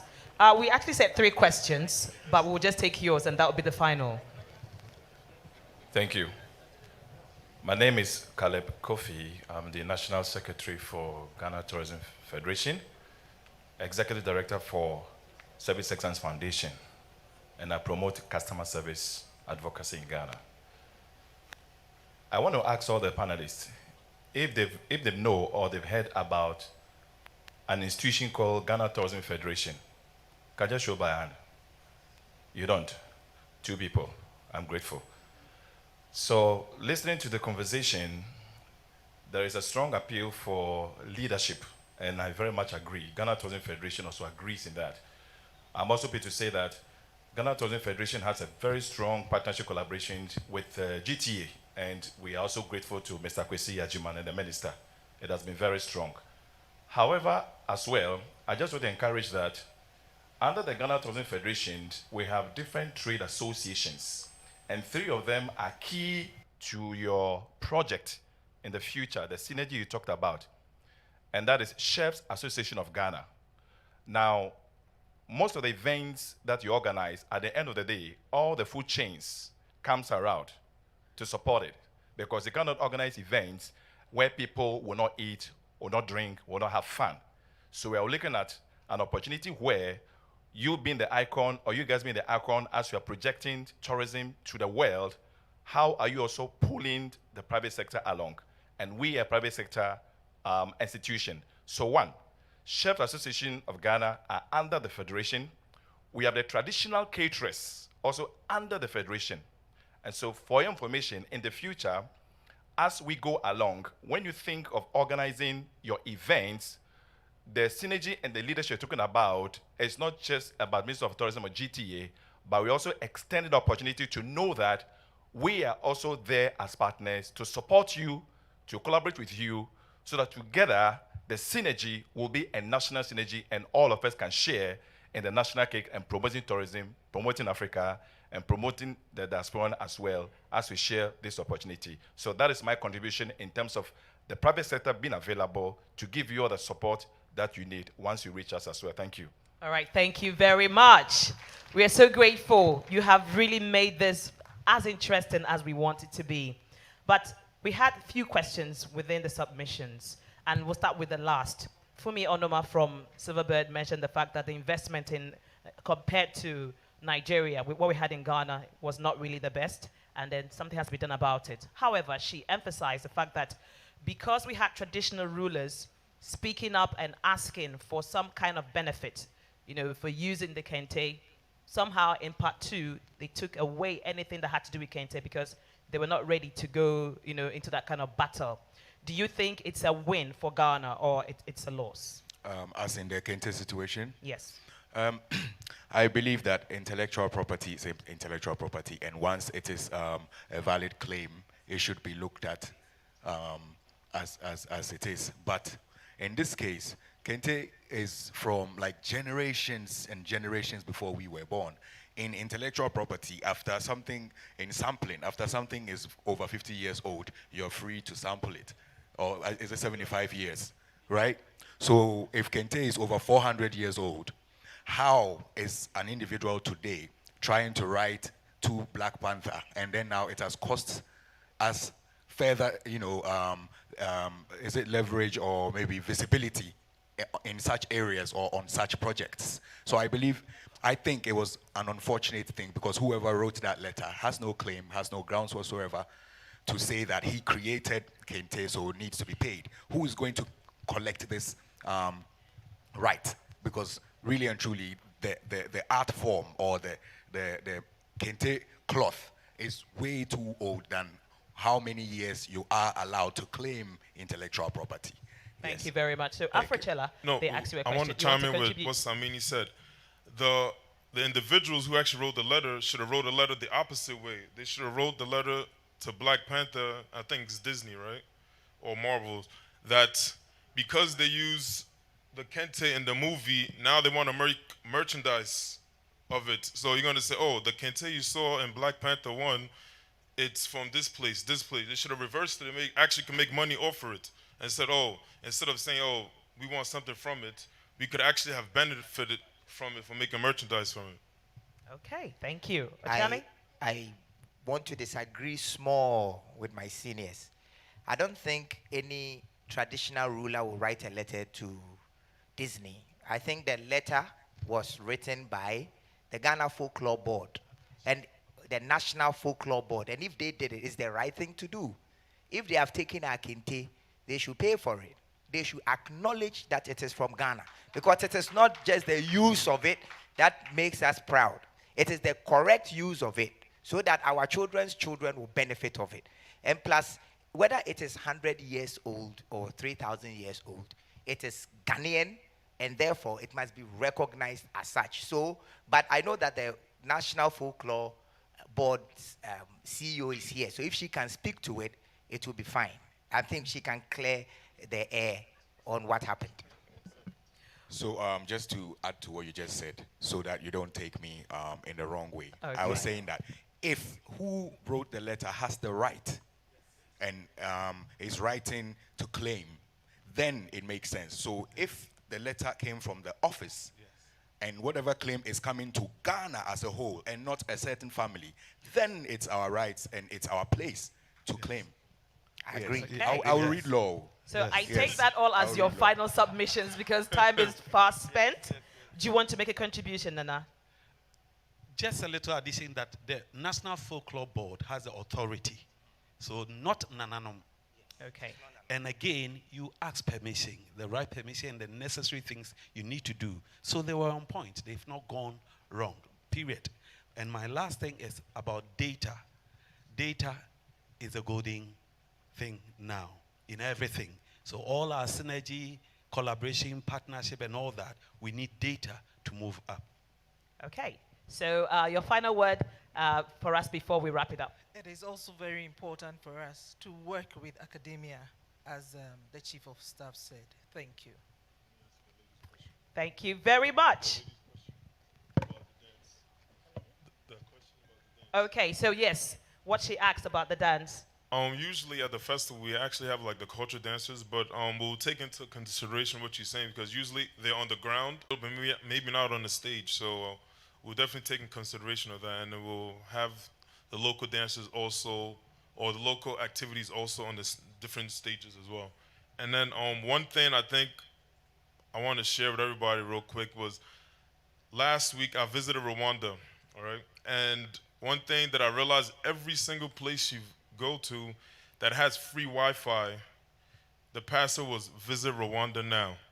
So now I think at the airport, hotels, everywhere, just to psych the people, the password should every open Wi-Fi should be visit Ghana. Thank you. Well, now. All right, ladies and gentlemen, we are calling it a wrap.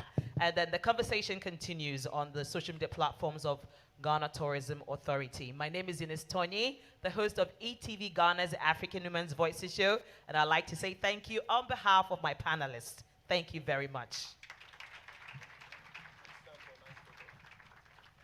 Yes, please step a little bit forward for the photographs. Yes, this is to memorialize the event. Yeah, it's a big smile. Yeah. Yeah, put the ladies in the middle. Why not?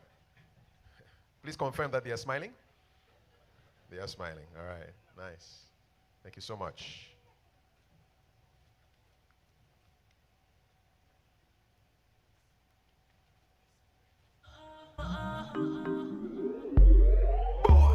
Beyond the return and now, something's happening greater now. Yeah, I say, all right, please come don't. home, come home, come home. We were separated, but now we are gathering. Come home, come home, come home. We are going beyond the return to our homeland. We gather as one. We will build as one. Beyond the return, from Bristol to Jamestown, the birds will sing, the cocks will crow, and we will gather from Barbados to Ghana. Brave, brave, brave, brave, brave. Ah, come home, we return, we gather.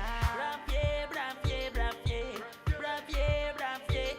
Ah, come home, we return, we gather.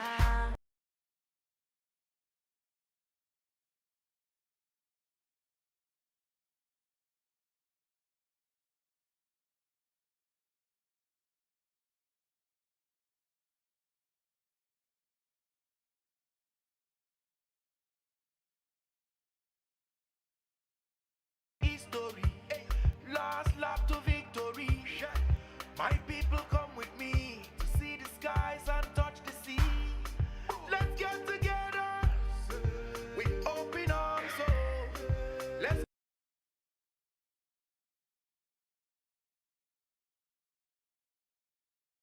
feel the music from my ear inside. Black Star Line, I return this time. Sasamini and my people there inside.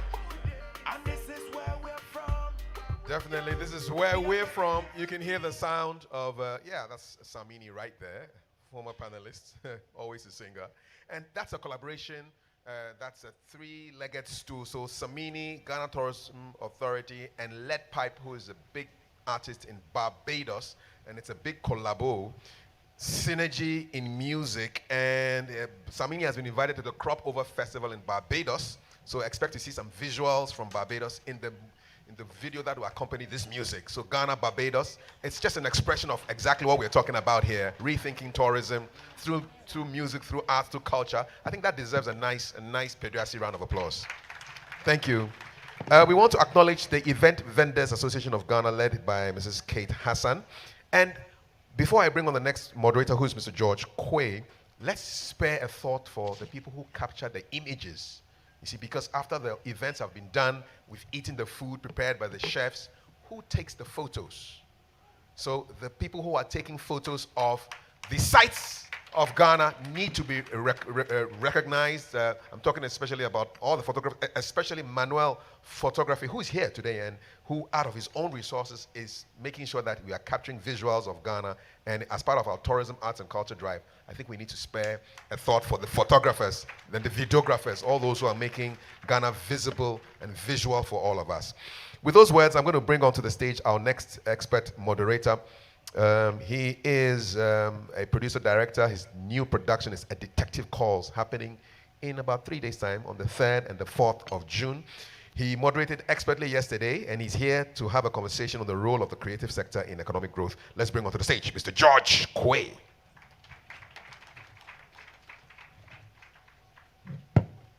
This time I will not touch the microphone. He will do whatever he wants to do with the microphone. Yesterday he chastised me seriously, bro.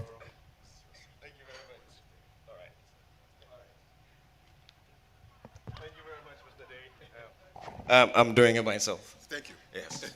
Yes. I mean, yesterday I just wanted you to know that I could do it myself. Yes. Good morning, everybody. Time is already fast spent, so we're going to make it pretty snappy. I trust you're all having fun. Give it up for the last panel. It's not every day that you find Samini and Ochame Kwame and Mr. Afrofuture on the same stage. It was quite interesting listening to you. Samini truly came like an SRC president. Yeah, with the notes and all. I like that. And I've got a fine panel too, and it's an honor to introduce them. First up, please give it up for Mr. Kalampa. He's National Program Officer for Culture at UNESCO, and he's got a background in design management and policy, and he is very well versed in the conversation we're about to have. Mr. Enes Boateng, my big brother and friend, is the Group CEO of Global Media Alliance, GMA. For those of you that may not know, it's an integrated media broadcasting and entertainment holdings company, and they operate the YFM brands in Accra, Kumasi, and Takoradi, Happy FM, as well as ETV Ghana. And then, of course, Claudia Lumo. I'm sure we all know Claudia Lumo, founder, chief executive, and editor-in-chief of Glitz Africa. Yes, that's a lifestyle publication and fashion week event. And yeah, she used to be my girlfriend, but it's a long story. It's a very long, sad story. The next person I'm about to introduce is part of the reasons I'm here today. In 2006, I made a decision to join the Multiple Concepts Group, Charterhouse Ghana, to learn how to do events. And today, thanks to this woman, her husband, and other partners, I'm proud that you people call me one of the best event planners in Ghana. Ladies and gentlemen, give it up for my boss, one of the most important women in Ghana, organizer of the Women's Summit on International Women's Day, CEO of Charterhouse, Mrs. Theresa Ayoade. Please give it up for her.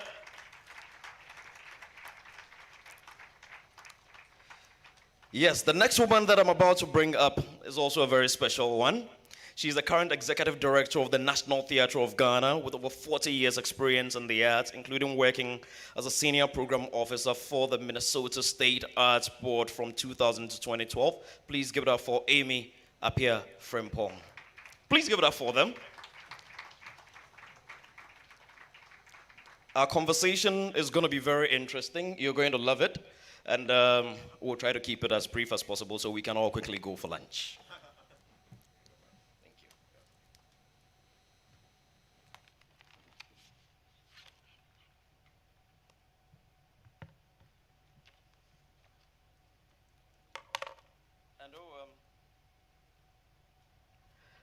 Yes, before we get into it, I am also happy to say that I've had an opportunity to listen to the song that Samini spoke about in collaboration with the Soweto Gospel Choir from South Africa called Chana.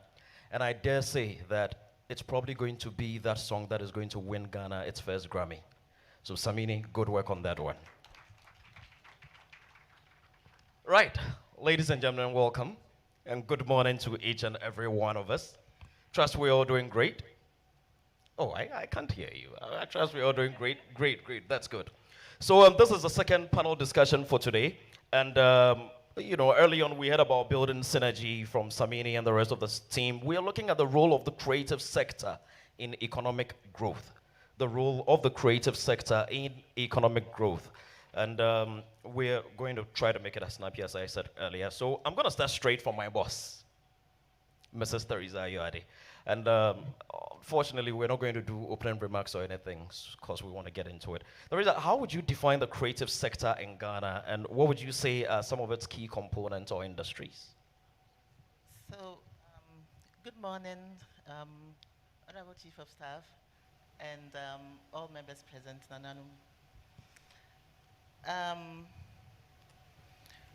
The creative economy is basically, according to UNCTAD, it's a very long definition, but I wanted to be very official about it because it's a very serious platform. So it says basically economic activities that build on the interplay between human creativity, intellectual property, and technology. So it's basically made up of the creative industries, which are also called the creative and cultural industries. And this includes advertising, architecture, arts and crafts, design, fashion, film, video, photography, music, performing arts, publishing, television and radio broadcasting, content creation, software, computer games, electronic publishing, research and development. So from this broad definition I've given you, you can imagine how wide the sector is.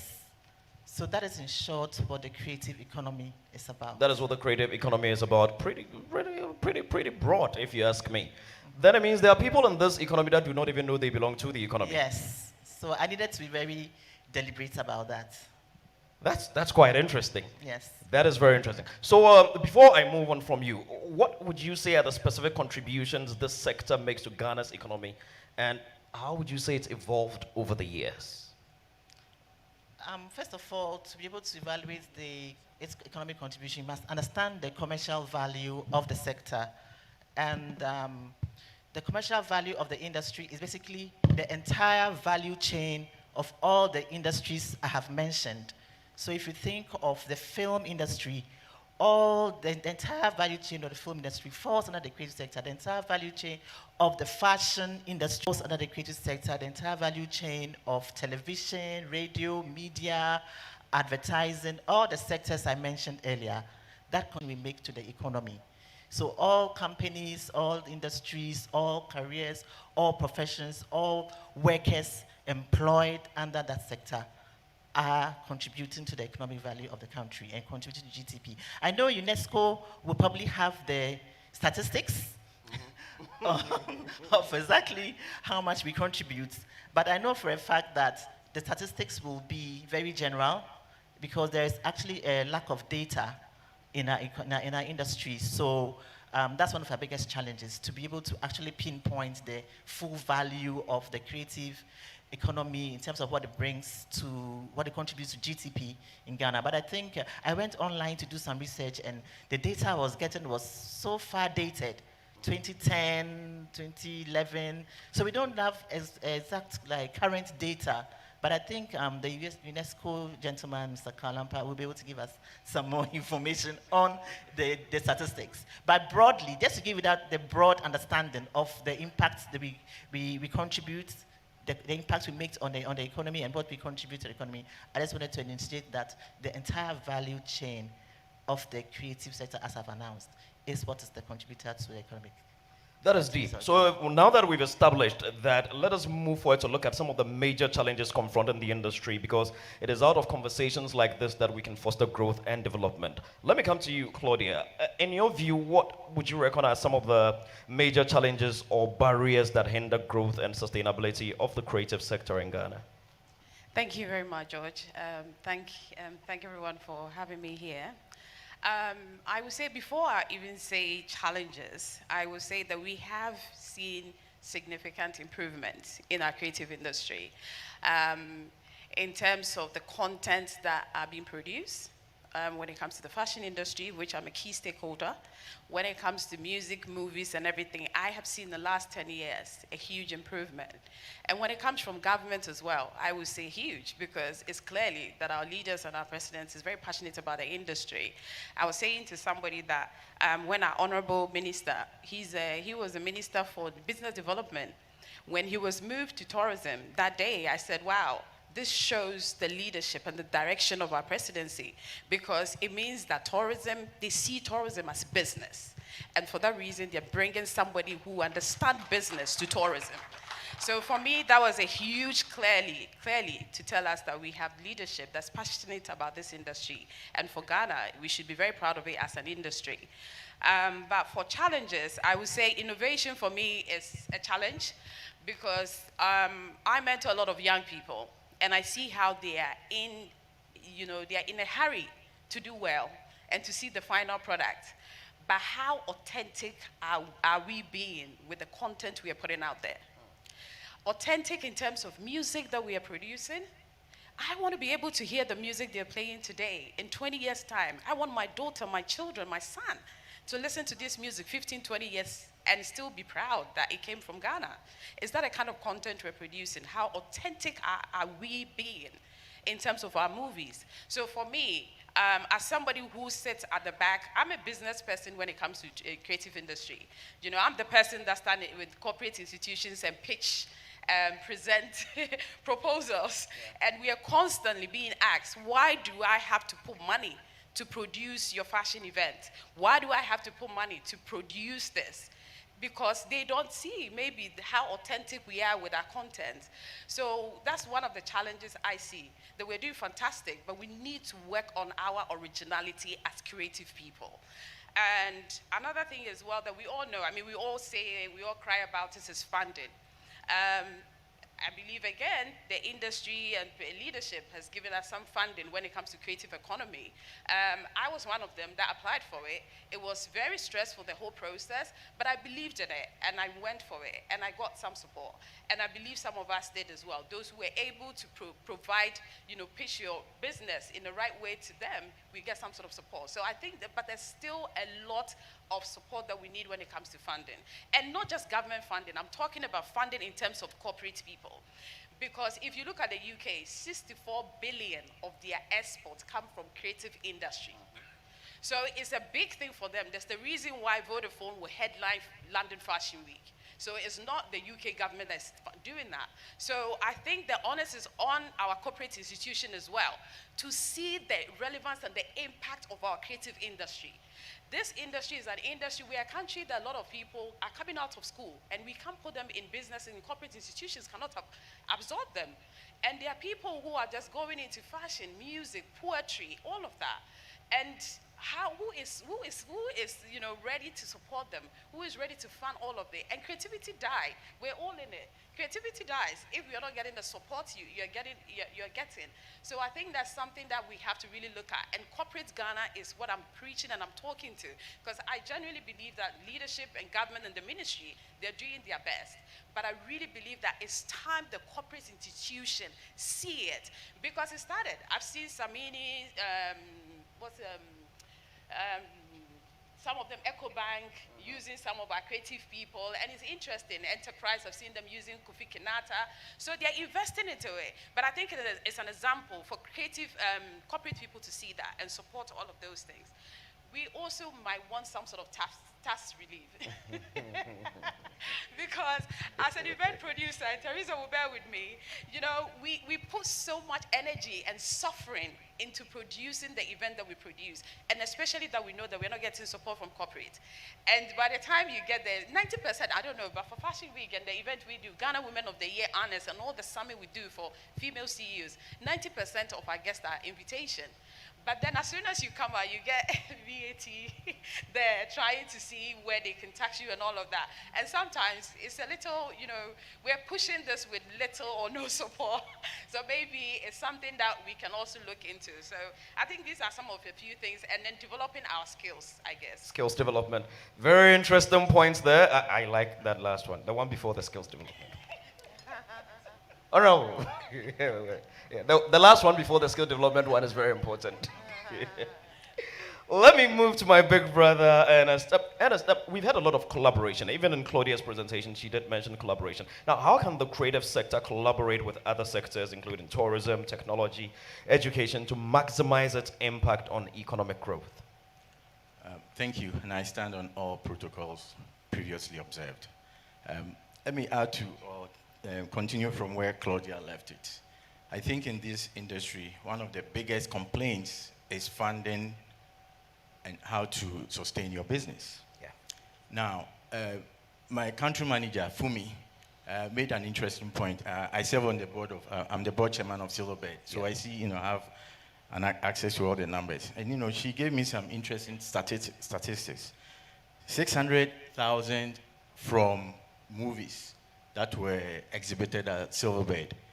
19 million from Nigerian movies shown here in Ghana. When you see the disparity, you know that there was a deliberate attempt by the government in Nigeria to make this happen. It's not that Nigerians are any more creative than Ghanaians. I mean, based on our success with the Ghana Jollof, I believe that we are probably more creative than they are. But, the government of Nigeria about 10, 12 years ago decided to set up a funding institution, Bank of Industry, to support the creative sector in Nigeria. I mean, I was there when he made that announcement. And fast forward, the industry has grown significantly, whereas Ghana, we are still, in a way, struggling. So I believe that, all the panelists, our speakers have touched on the fact that we need financial support. But for me, I don't believe in freebies. There has to be a way for us to get funding in a very subsidized manner, or in a way where if government is supporting it, they get their returns.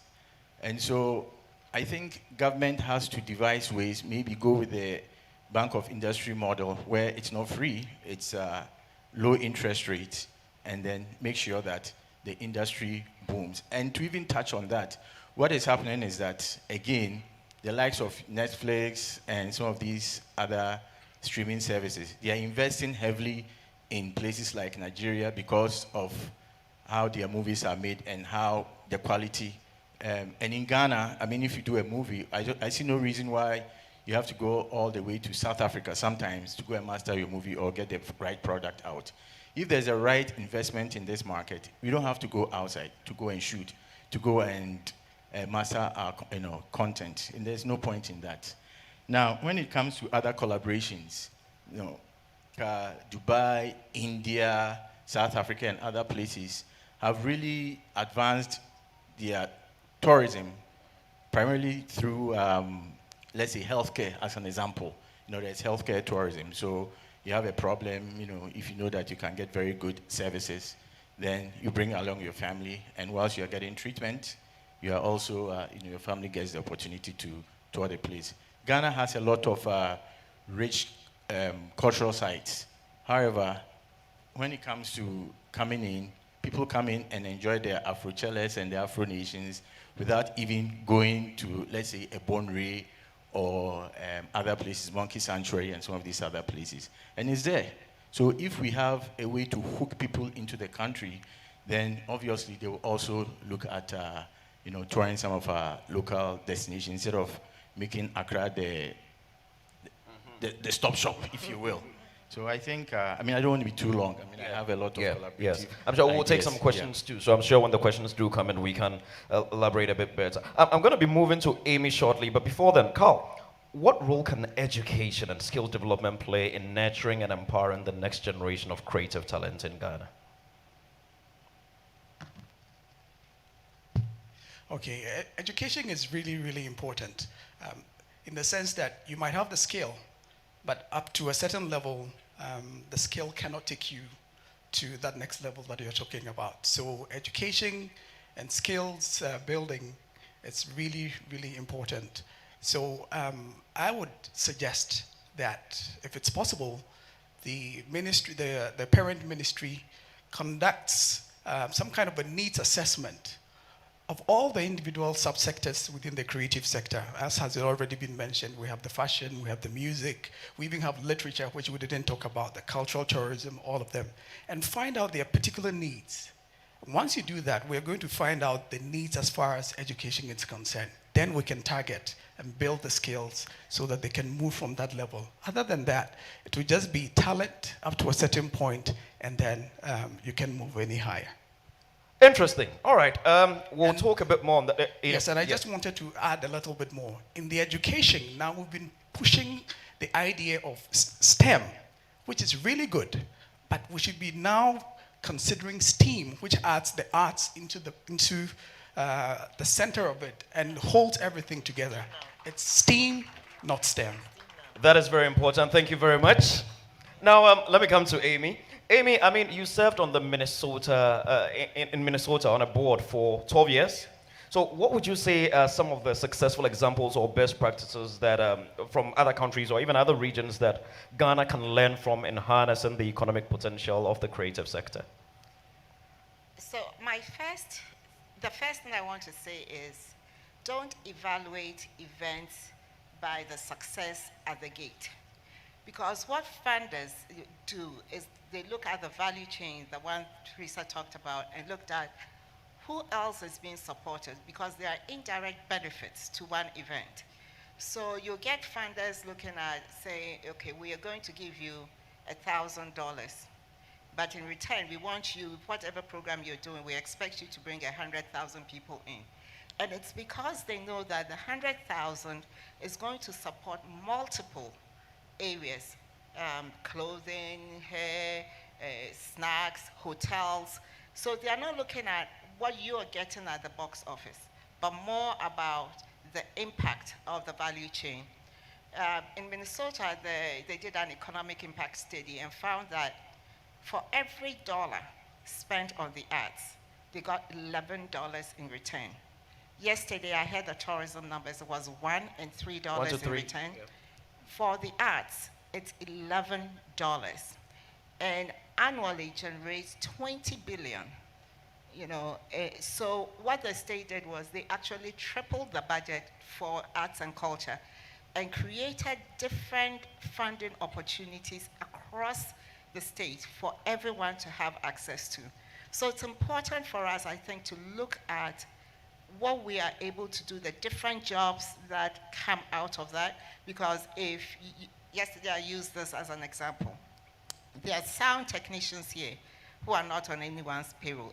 They are all part-time jobs that have been, this event alone has created a lot of jobs. And these people are going to use that to support their families. At the National Theatre, there's a lady there who's been making popcorn since the theater was open.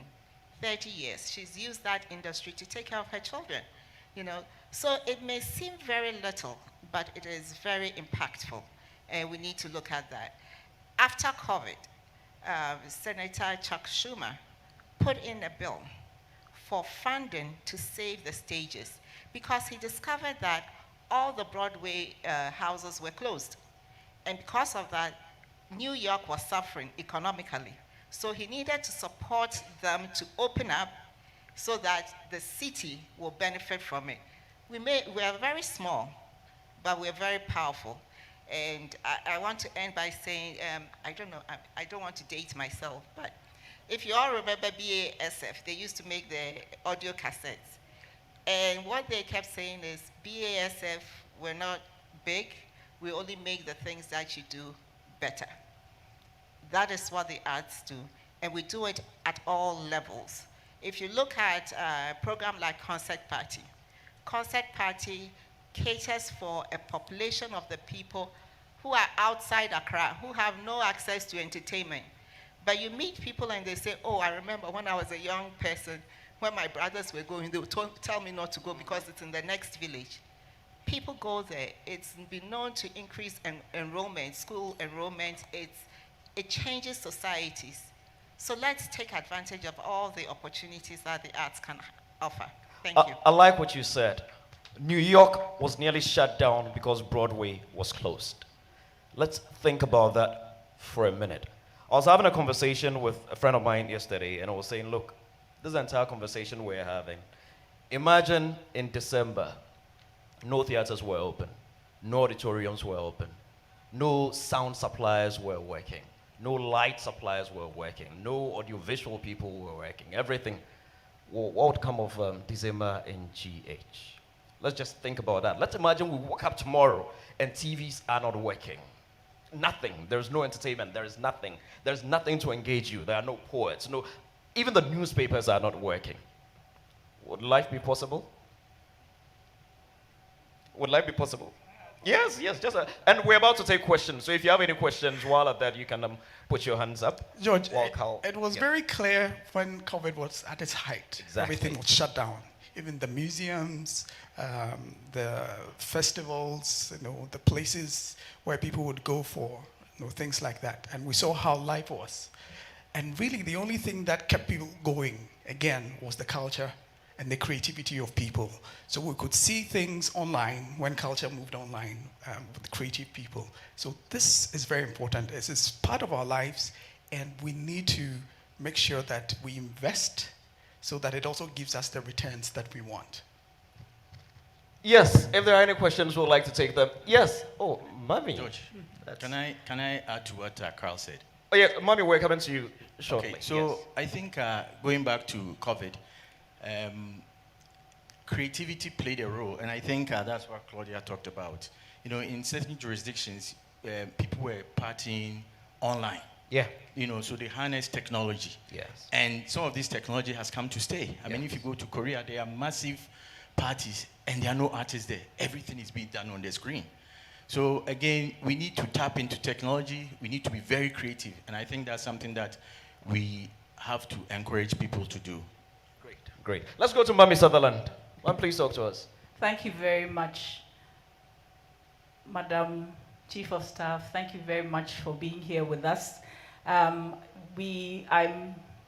very happy to be listening to everything that's being said.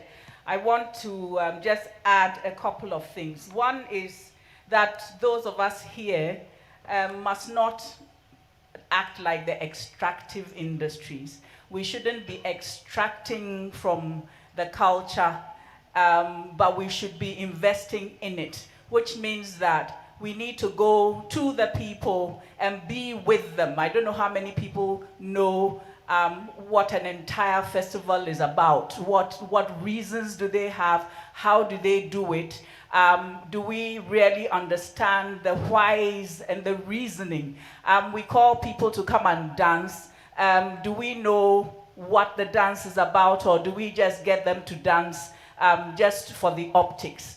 Those things are extremely important, because what is valuable to us is what is in the culture. And we need to humble ourselves enough to go there and learn.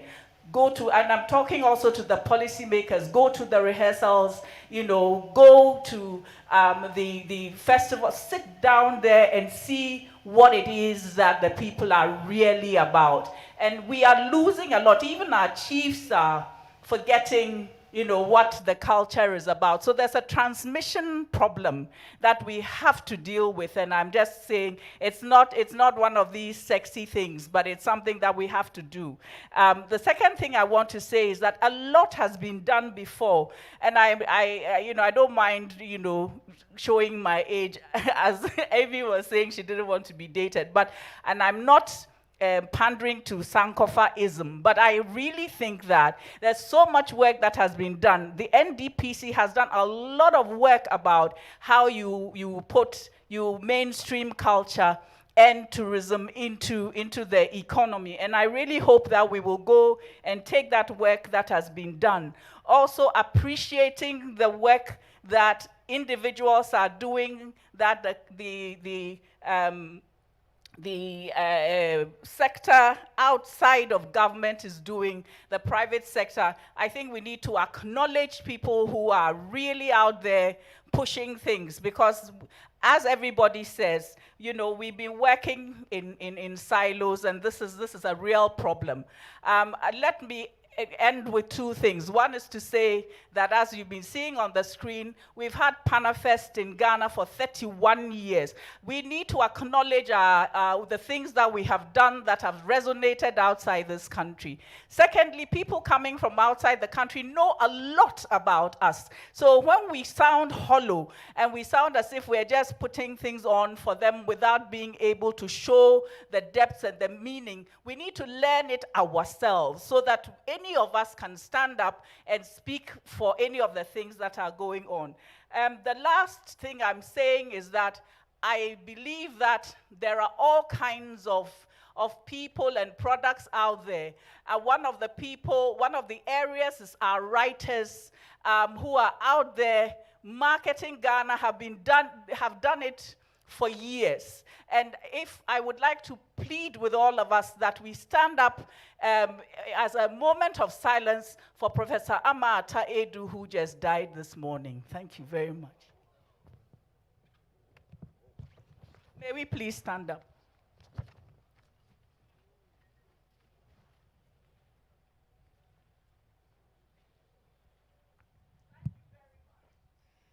Thank you very much. May we please resume our seats. May her soul rest in perfect peace. From faces to changeless, that was one of the very best we had in the country. And talking about our legends in the space, if Madam's sister were alive, that would be Ifwa T. Sutherland. She would have been 100 years next year, if I'm not mistaken, next year. And I would like to humbly appeal to the Honorable Minister and Madam Chief of Staff, if the state can honor her. I know the National Theatre is planning something, and we'll be coming to knock on doors for support to make it happen. She's one of the very best. Those are some of the people who made people like us, because we read her books, and those books made us. So we'd like to appeal that we honor her greatly. Yes, we'll take questions now. Good afternoon. My name is Dr. Ashley Milton. I represent She Grows It. We're a consulting and investment migration advisory firm. I'm also here on behalf of the Adinkra Group. I won't tell the story. I'm just going to ask a quick question. First, I just want to thank all of the creative industry and just folks in the space. You guys have really done a good job of promoting Ghana. But my question surrounds the electricity question that was just brought up. So how do we use the example of South Africa and the power outages that are going on there to kind of think about future planning here in Ghana, given a lot of the uncertainty with power and ECG? All right, thank you. Next. Hello, good afternoon all. My name is Annie Etel Komlaga and I work with Enterprise Bureau. I'm particularly happy with Madame Teresa's definition, and I think it's an all-encompassing one. And the value chain, I'm happy she mentioned all. I sit on a lot of reports and data, so I want to make a quick contribution. And according to a report by the United Nations Conference on Trade and Development, the creative economy in Africa has been growing at a rate of 9.1% annually, which is faster than the global average of 7.5. And the report also notes that the creative economy has the potential to create jobs, drive economic growth, contribute to social development in Africa. Fast forward, we go to the Global Entrepreneurship Monitor, the report for 2020-2021. Ghana has one of the highest rates of entrepreneurial activity in Africa, and the creative sector plays a crucial role in driving this entrepreneurship. And the report indicates that the creative entrepreneurship is important and for job creation, particularly in the areas of fashion, crafts, and digital media. Also, then the Bureau of Labor Statistics in US reported that employment in creative occupations is projected to increase by 3% from 2019 to 2029, adding over 150,000 new jobs. From the panel, we heard that there is lack of data for Ghana. And then, of course, I want to ask how coordinated is the space? And then how ready are you to invest in data? Because when you need support from someone, you need to show data beyond the talks. Thank you. Thank you very much. We'll take the last one. Thank you. Hello, everyone. My name is Dr. Ifya Ansong. I've often been told I look too young to be a professor. I was inspired by legends like Amata Edu, and it was just a pleasure to work with Professor Sutherland Adi this week. Claudia, I was really glad you mentioned poetry, because I remember the first time I told my parents or even the Ghanaian community in America that I wanted to be a poet, and the first thing people would ask me is, are you crazy?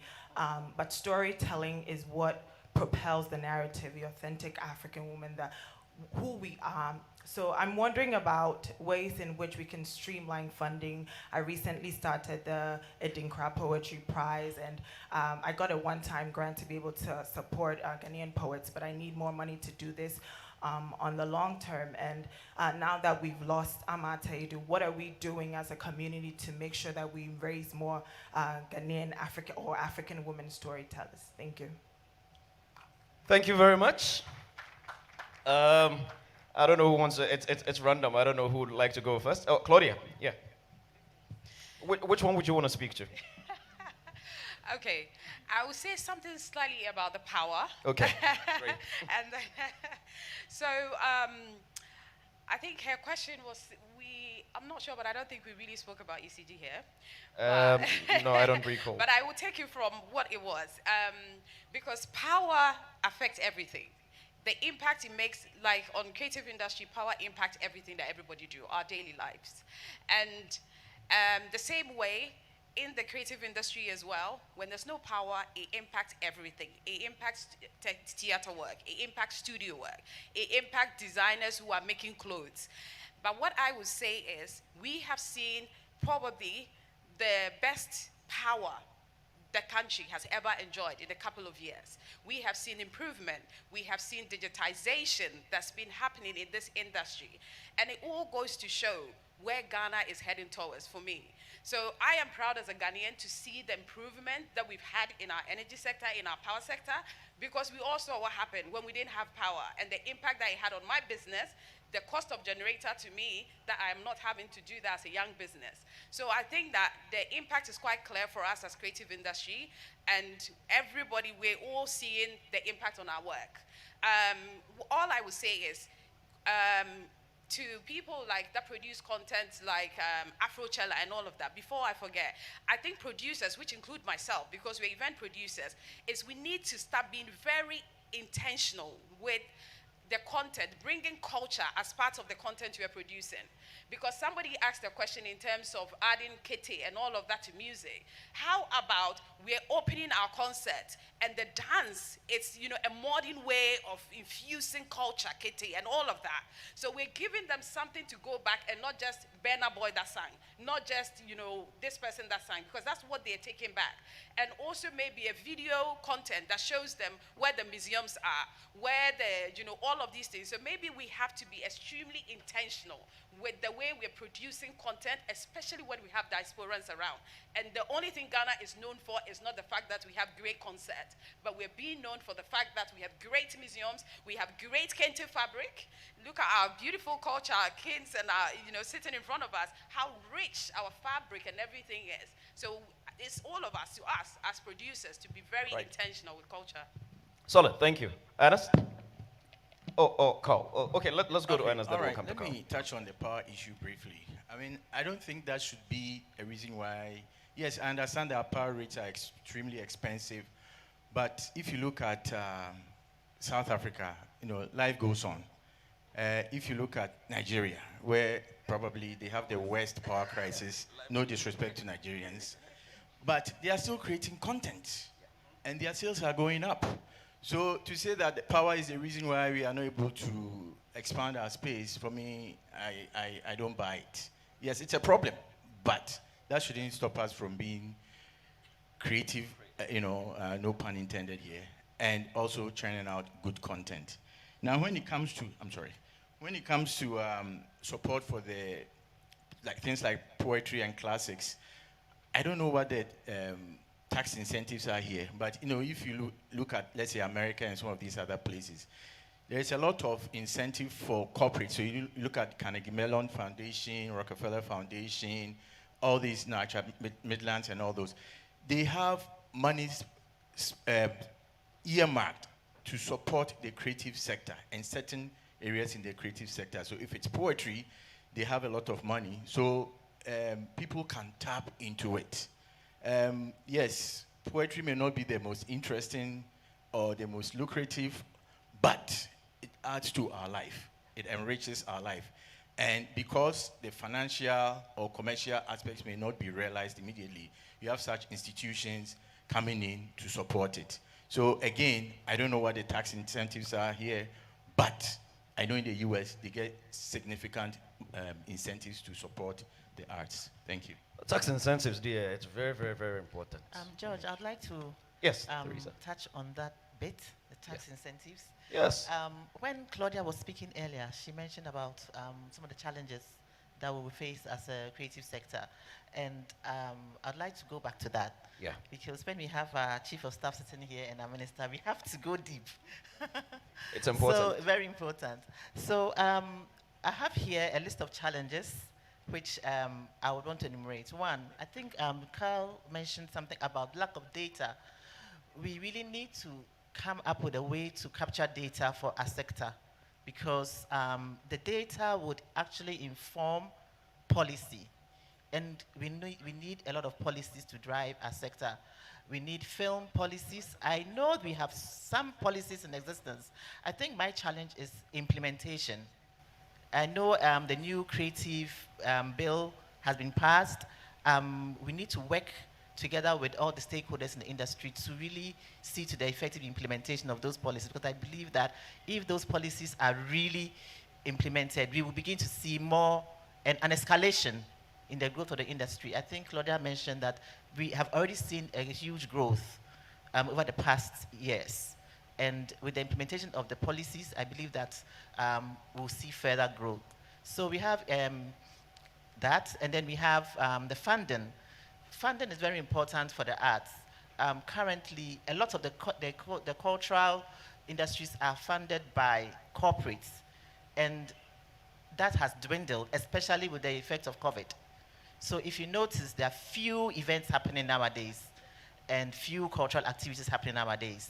So if government could look at things like tax incentives for companies that support cultural activities, I think that would really boost our efforts, because everybody here who organizes an event, if it's a commercial event, knows you cannot do it without funding. And the funding can come from three ways: from the government, from corporates, or from the public. The public supports by paying gate fees to attend the event, but that is never enough to run an event. Corporate sponsorship is key. We are suffering from lack of corporate sponsorship for our events. And corporates are also burdened with the economic situation we are in. So it's quite a conundrum we find ourselves in, and we think that it supports going their way in terms of tax incentives would be wonderful for our sector. So that is something I would really want you to walk away with, tax incentives for our sector. Thank you very much, Teresa. We'll come to Carl, then we'll take a last word from Amy, and then we'll wrap it up. Thank you, George. I think that for starters, I'll try to deal a little bit with the data. But for starters, we need to realize that Ghana's tourism is actually supported by its cultural goods, services, and products.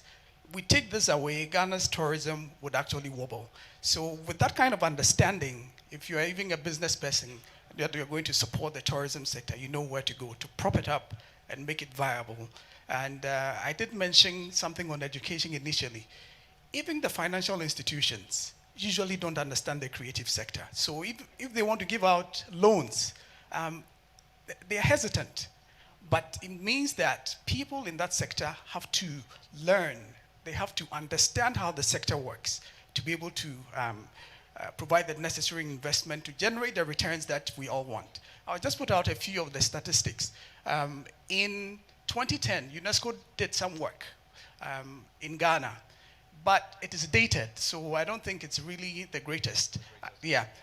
Copyright has also done something, and then Musiga and KPMG also did something. So you see that the data is all fragmented. It's not in the same place where you can go to and have a quick overview of the whole situation.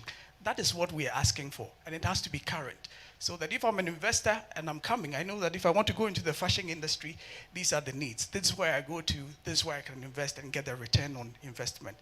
But the global, it is estimated that 4.3 trillion USD per year is the contribution of the culture and the creative sector to global development, GDP, and that accounts for about 6%. And those within the ages of 15 to 29 are the people that are found in this sector. So there's a lot that we can do to invest in the young people to become very, very productive in the creative and cultural sector.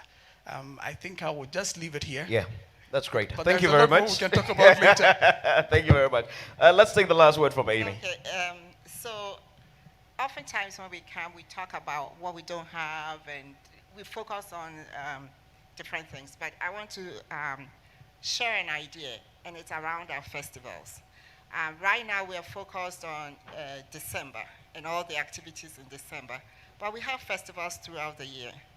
Can we plan arts events alongside a festival so that if someone is going to a festival, they don't go to Ho and return, but there's some cultural activities happening maybe the day before, the day after, so the people will stay in the community for a while. And I will entreat the Nananum, if you can identify or encourage your individuals in your community who will be interested in hosting people coming to the festival in their homes for a small fee. That way they interact with the people. It would encourage the community to also attend the events that their guests will be attending. That way we all win. So I hope that this will be taken on and we can synergize. We can synergize, exactly. Thank you very, very much. Thank you all for your contribution as well. As I was yesterday, I ended with an appeal. Today, I have another appeal. We've spoken about two appeals, actually. One to us, the creatives. You see, we've always believed that corporate Ghana is not willing to help, but I think we also sometimes fail to put in the needed work. Somebody wants to take a proposal to, say, Coca-Cola. You haven't bothered to find out what campaign Coca-Cola is running this season. You haven't bothered to find out what product Coca-Cola wants to put out there. You just get up and walk to Coca-Cola, yes, come and sponsor my show. No, I think we also need to learn to do some work so that when we are putting our proposals and our documents together, when you lay before them, they find it worthy. Then they would want to partner. That is not to say that the partnership comes easy. As for the partnership, we need a lot more. And like everybody has said, the tax incentives and all that could, give them some sort of impetus to make them want to support us. The second one is to Honorable Chief of Staff and Honorable Minister. I am a product of the creative arts, a student from the School of Performing Arts, University of Ghana. The drama studio there, named after Ifua Sutherland, the late, is big enough to host about 25, 30 students. The school has way more than 1,000 students. There's a new one that was started about 20 years ago, and it's been abandoned. Around the same time, other institutions started for the math department, science department, law faculties. All these others have been finished. The one at the School of Performing Arts has been abandoned. I want to plead that we give it some attention and look at it. Because when it rains, students have to stop. When you're there, you've paid to watch a show, and it starts drizzling, the show has to be cancelled. In 2023 Ghana, we cannot do that. I would like to plead that we give it some attention and try to, And that institution used to earn the university a lot of foreign exchange. Now, because of the challenges they have, what the foreign universities are doing are rather poaching students who have graduated from the institutions to go lecture there. Their students are not necessarily coming anymore. So if we are looking at how the creative arts can contribute, this is the role of the creative arts in contributing to the growth of the space. I think this is one of the things we would like to look at. So it's a humble plea. I want to beg that we look at it. Thank you very much. Thank you, Amy. Thank you, Theresa. Thank you, Claudia. Thank you, Ernest. Thank you, Carl. My name is George Kwei. Kafwidi.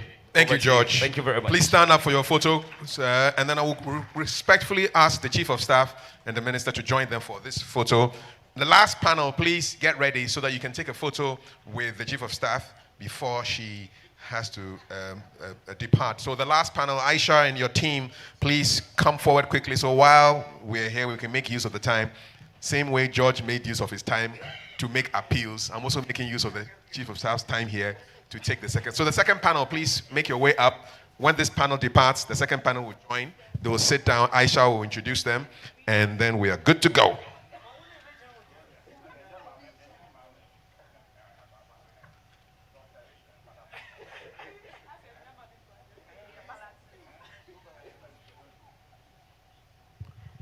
So is my second panel ready?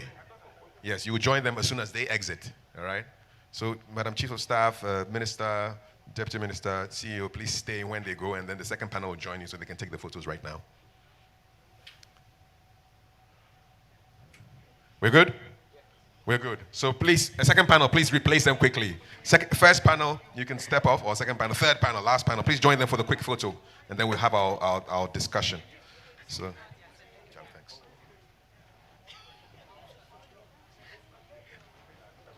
Yes, sir. All right. Yes, so we have Aisha Ado, Mr. Diallo Sombri, Rabbi Cohen is here as well. Ivy Prosper is here as well. And there's a fifth person who I'll soon find out. That's it. Okay, all right. So this is the last panel.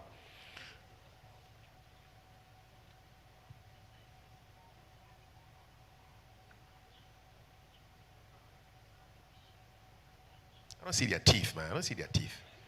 Let's see your teeth. All right. Okay. So we're done. Okay. Thank you very much.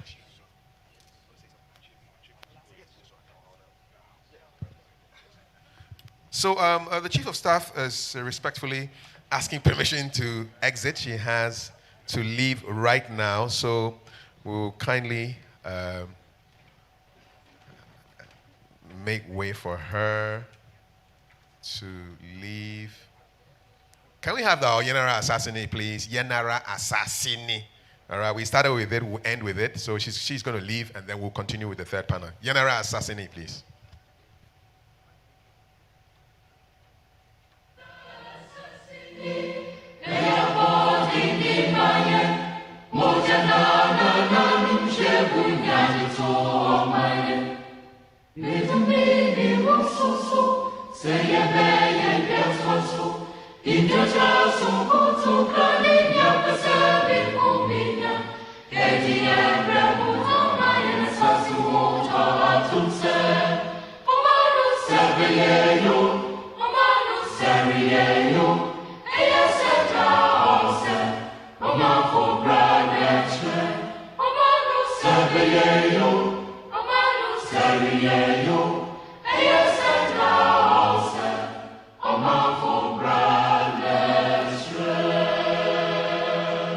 Thank you very much.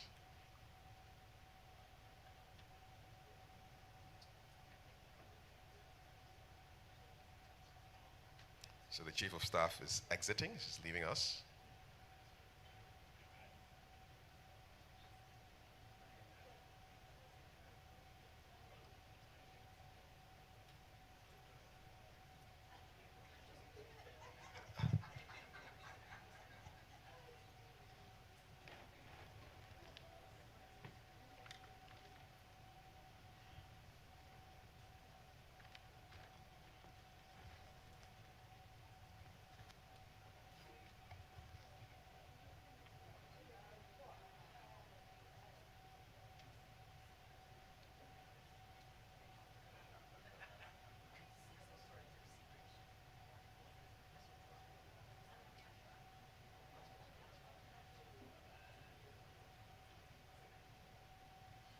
Thank you for your time, Chief of Staff.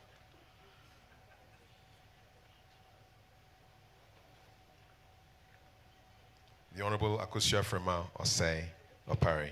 Thanks a lot. Ladies and gentlemen, please can take your seats. Quick announcement on vehicles. CR 1481-14. CR for Central Region. 1481-14. It's a Toyota Land Cruiser. It's white. Thank you. And then GV 722. G.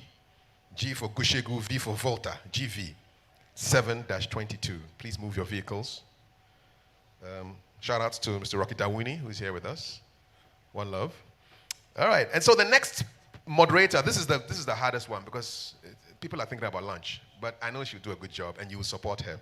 The final panel for the day is going to be moderated by the founder of Power to Girls Foundation. Her name is Aisha Ado. Aisha, come up on the stage, please, and take it over from here. And she will introduce her panelists. Thank you, Kathleen. Awesome. How's everyone feeling? Okay, thank you. I really appreciate that. Thank you so much. Awesome. So we have our final panel for the day, and I have some really amazing people that are going to be joining me. So if you can please give them a round of applause for Mr. Rabbi Cohen Halevi, Miss Videt Ajalolo, Mr. Diallo Sumbri, and Miss Ivy Prosper. Oh, please, they need to feel your love because they're about to give us some amazing wisdom. How's everyone feeling? Everyone is good? Awesome. Okay. Yes, everyone has a microphone. Awesome. So I just mentioned everyone's name, so I'm just gonna get everyone to introduce themselves and tell us what your link to the diaspora is, and also why did you choose Ghana as home? So Rabbi, we'll start with you. Oh, thank you very much. First, acknowledging the presence of the Almighty who's blessed us all to be here today. And although our Chief of Staff is absent, I also pay honor to her in regards. And to our minister, to our Nananum, all protocols observed. I'm Rabbi Kohen Netanya Halevi. My link with the diaspora is that I'm here today in my capacity as the convener of the Pan-African Diaspora Coalition. And that is a coalition of 9 different organizations and associations of diaspora repatriates who've come back here to Ghana to live, to work, to invest. And we've all come together to cooperate in a coalition to make sure that our voices are heard and impactful. So I happen to be the representative as the convener. And also, many of those in the audience know me in my capacity as the executive director of the Panifest Foundation that is now boasting 31 years and on the eve of about to celebrate our 15th edition. Wow, impressive. So happy to have you here, Rabbi. And I would say that what brought me to Ghana was the destiny of the Black Star. I'll keep it there until we get to the next phase. I love that, definitely. Hi, everyone. How's everyone doing? Good stuff. Thank you, Oshiamu Kwame. Thank you. Hi, my name is Videta Jololo. I'm the founder and CEO of Sorta Chale. So Sorta Chale is a curated experiences organization that is here in Ghana. We make it possible for diasporans and internationals to explore the continent of Ghana. Some of you may have seen Chance the Rapper at a waterfall. That was us. We've done some amazing partnerships with the likes of Africella. Thank you guys very much. So that's what we do. We make it very possible for people to explore the continent of Africa in a fun and exciting way. To your next question, Aisha, why did I choose to come to Ghana? So I moved to Ghana 2 years ago. And I remember being 25, sitting on my bed in Hong Kong, where I worked as a banker. And I thought to myself, wow, I keep watching these videos by Wudemaya, who is probably one of the greatest exports for Ghana's tourism sphere. And I was like, I need to leave. What am I doing here? And I decided to take the jump and take the leap of faith to step into an industry that I am personally passionate about, which is the travel industry, because I felt like I had been traveling to other parts of the world, but I wasn't showcasing my country and my continent. So that was really one of the reasons why I decided to take the leap of faith. And I think that it's been a great journey. And I'm very proud that I'm actually part of the people who are trailblazing this cultural, historical revolution in the continent of Africa. Thank you. Amazing. Mr. Diallo? Yes. So, good afternoon, everyone. My name is Diallo Sumbri. In Ghana, I'm also known as Nana Kwabena Duku I. In Kosoheni, of a small town called Yamebechre, just between Tinkong and Okrasi, on the N4 road. So just let me plug my little small town, because I have a village now and I like to rep where I'm from. So if you're driving to Koforidua on the road and you see this community center being built, that's a project that we are working on in Yamebechre. So when you have time, please come visit. We have the best contumere in Ghana, and we have the freshest air that's available to you. But I'm the president and CEO of the Adinkra Group. We are an African resource company and we help connect people to the African continent, either through the arts, culture, business, and investment, both in America and here on the continent. I actually wasn't looking for Ghana. I think Ghana found me. You know, as a man, a father, a husband, I was in my life on a spiritual journey looking for spiritual discipline, and Ghana answered the question. And when Ghana answered that question, it came along with business, relationships, and other things. But I'm a proud son of all of Africa, but Ghana has claimed me as my spiritual home, and I'm also now a citizen. So I'm all in. Awesome. Well, Thank we love to hear it. Thank you so much. Miss Ivy? My name is Ivy Prosper, and I was born in Ghana. We left when I was very young and moved to Canada. So I lived in Canada the majority of my life. I did spend a couple of years in the US going to college as well. And it was in 2011 when I initially came to Ghana for a couple of years. And at the time, I was working at, I worked at SOS College. I was in charge of a creative writing club for students after school. And I actually took my students to meet Ama Ata Adu. It was a really great experience for them, and may she rest in peace. And then I hosted a television show called the Maternal Health Channel TV series. It was on GTV and TV3. It aired 2013, 2014, and a bit of 2015. And we traveled around the country covering stories why women in Ghana have challenges during pregnancy and why there was a high maternal death rate in Ghana.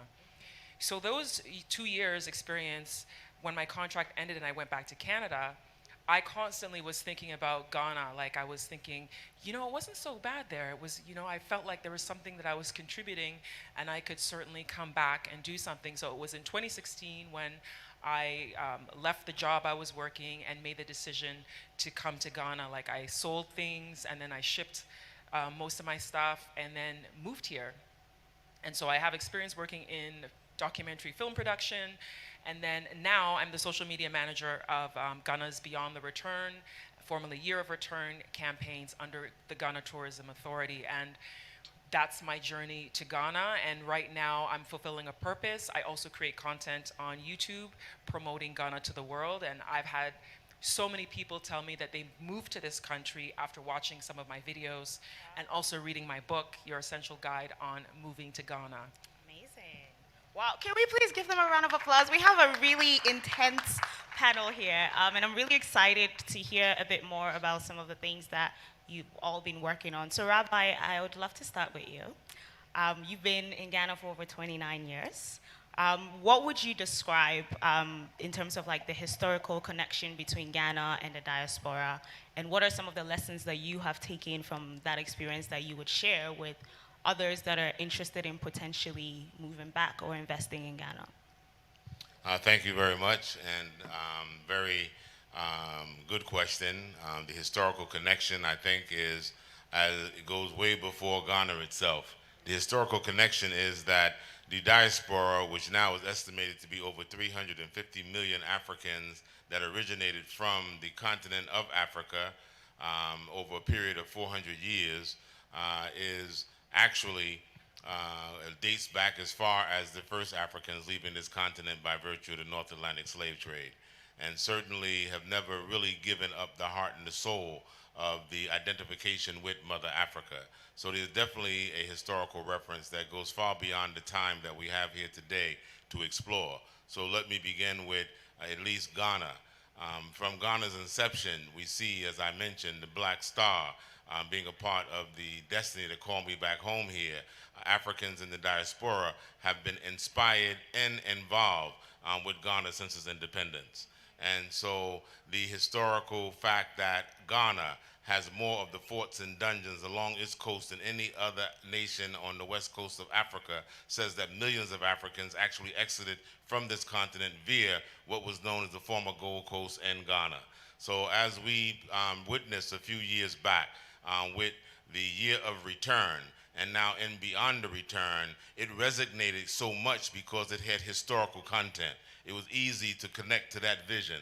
And this is why we see, as the Minister of Tourism spoke yesterday, that the numbers of tourists arriving in this country, a significant number of those are coming from the African diaspora, specifically African Americans and Africans from the Caribbean, even during the COVID period. And it should be known that that is not in a vacuum.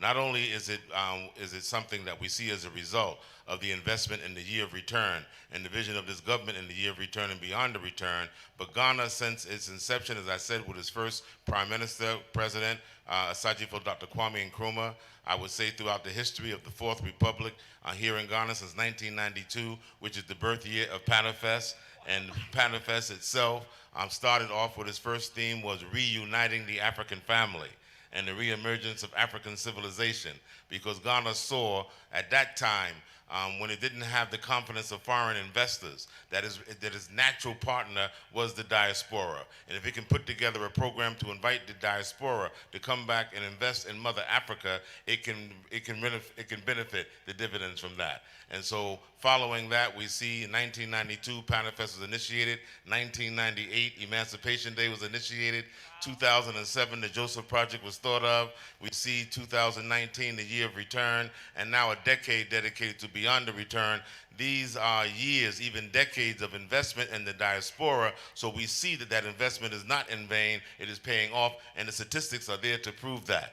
We have also in 2007, Ghana was the first country to host the Diaspora African Forum, DAF, a diplomatic mission empowered by the AU here in Ghana. Ghana is known for its Pan-African credentials. Wow. It is often imitated but never duplicated. That is true. It has a history. It has roots that no other African nation can actually can say anything of. So it's important that we understand history so we keep continuity in place. Ghana has a solid foundation, and we must continue to build upon that foundation. So as you say, the historical relevance to what we're doing is very deep. So now, as we talk about economic and development, that 350 million Africans in the diaspora, if we just took the United States alone, its spending power is in the trillions. Absolutely. And once Africa embraces its sons and daughters in the diaspora, and they feel that they have that connection, and Mother Africa is calling them home, naturally they would look at strengthening Mother Africa, because Africans are realizing every day with the disrespect that we're receiving in foreign lands, that Africans, no matter where they exist in the world, will never be fully respected until Mother Africa is respected.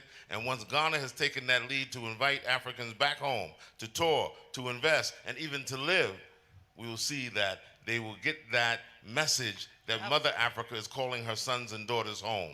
The disenfranchised population will be re-enfranchised, and we'll be able to reap the benefits of that. So the teams that have been leaving here, government officials, all of them who've been going over promoting tourism, promoting investment in the diaspora, they're seeing the returns. And I will go further to say, if they would also recognize the diaspora who has also already responded to the call. There's over 10,000 diasporans who've come back home. That is true. We're living here in Ghana. That is We're true. investing in Ghana. That is We true. made a commitment to Ghana. And we also need to be outdoor. Ghana should use that as a trophy to show off, to say, look at the results of those who return home. Thank look you at what they're so doing much, and look how they're Rabbi. living. That, you have been here for it all, and we're so happy to have you to share that with us. Vida, we're going to move on to you. Just piggyback of some of the things that Rabbi mentioned.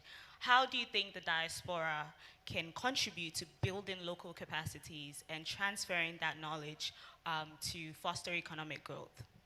Firstly, I just want to kind of echo what Rabbi said. You know, we have 10,000 diaspora here. I am one of them.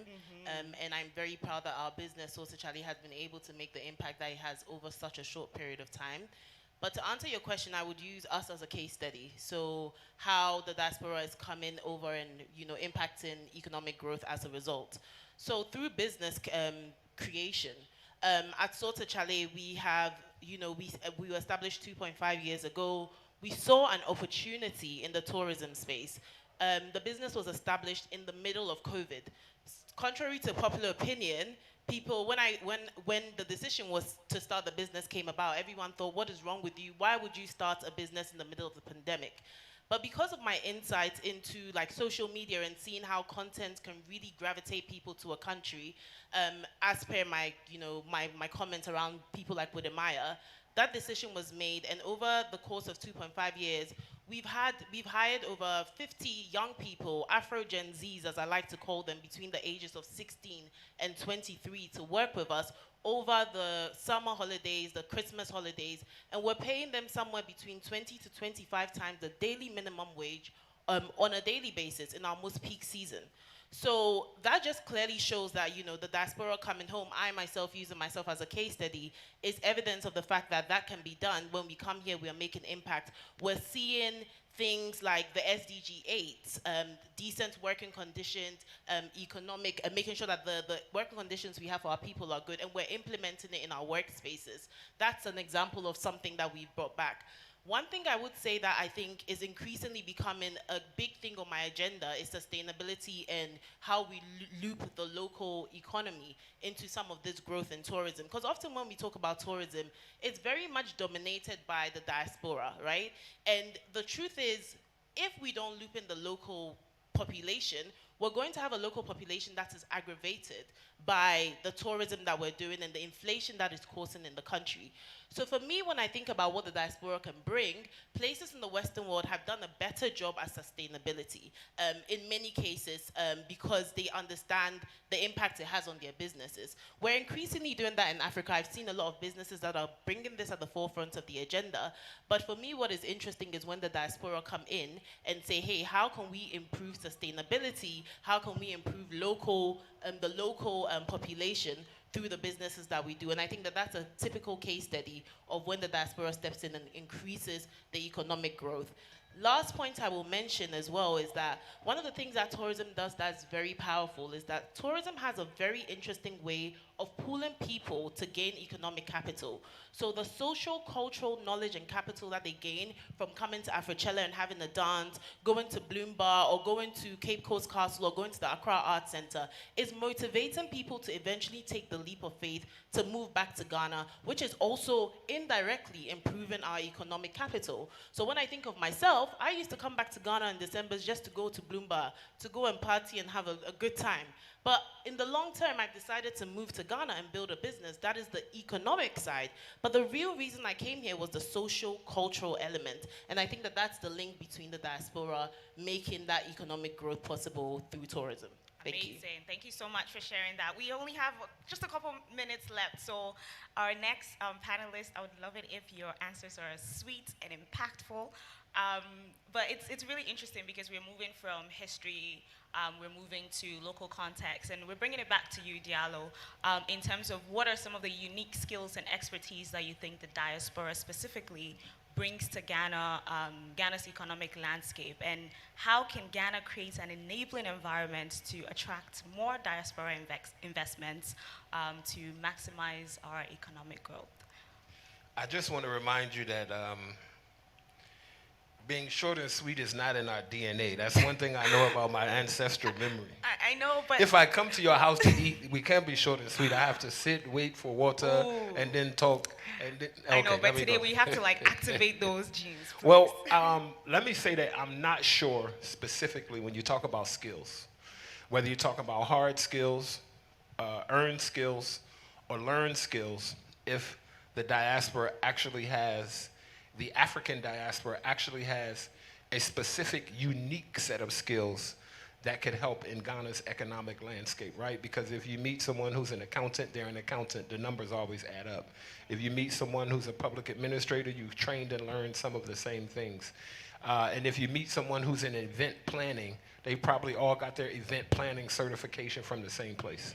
I think what the African diaspora has that impacts Ghana's economic landscape is something different, which I touched on in the beginning, which is ancestral memory. Most of us, when we engage in business opportunities, business activities, or when we come to that crossroads and we decide, what are we going to do with the rest of our life? Where are we going to spend our time? Where are we going to spend our energy? Where are we going to use the things that we've learned? It's either you're going to choose a place that's going to give you the best bottom line, and oftentimes that bottom line is the dollar.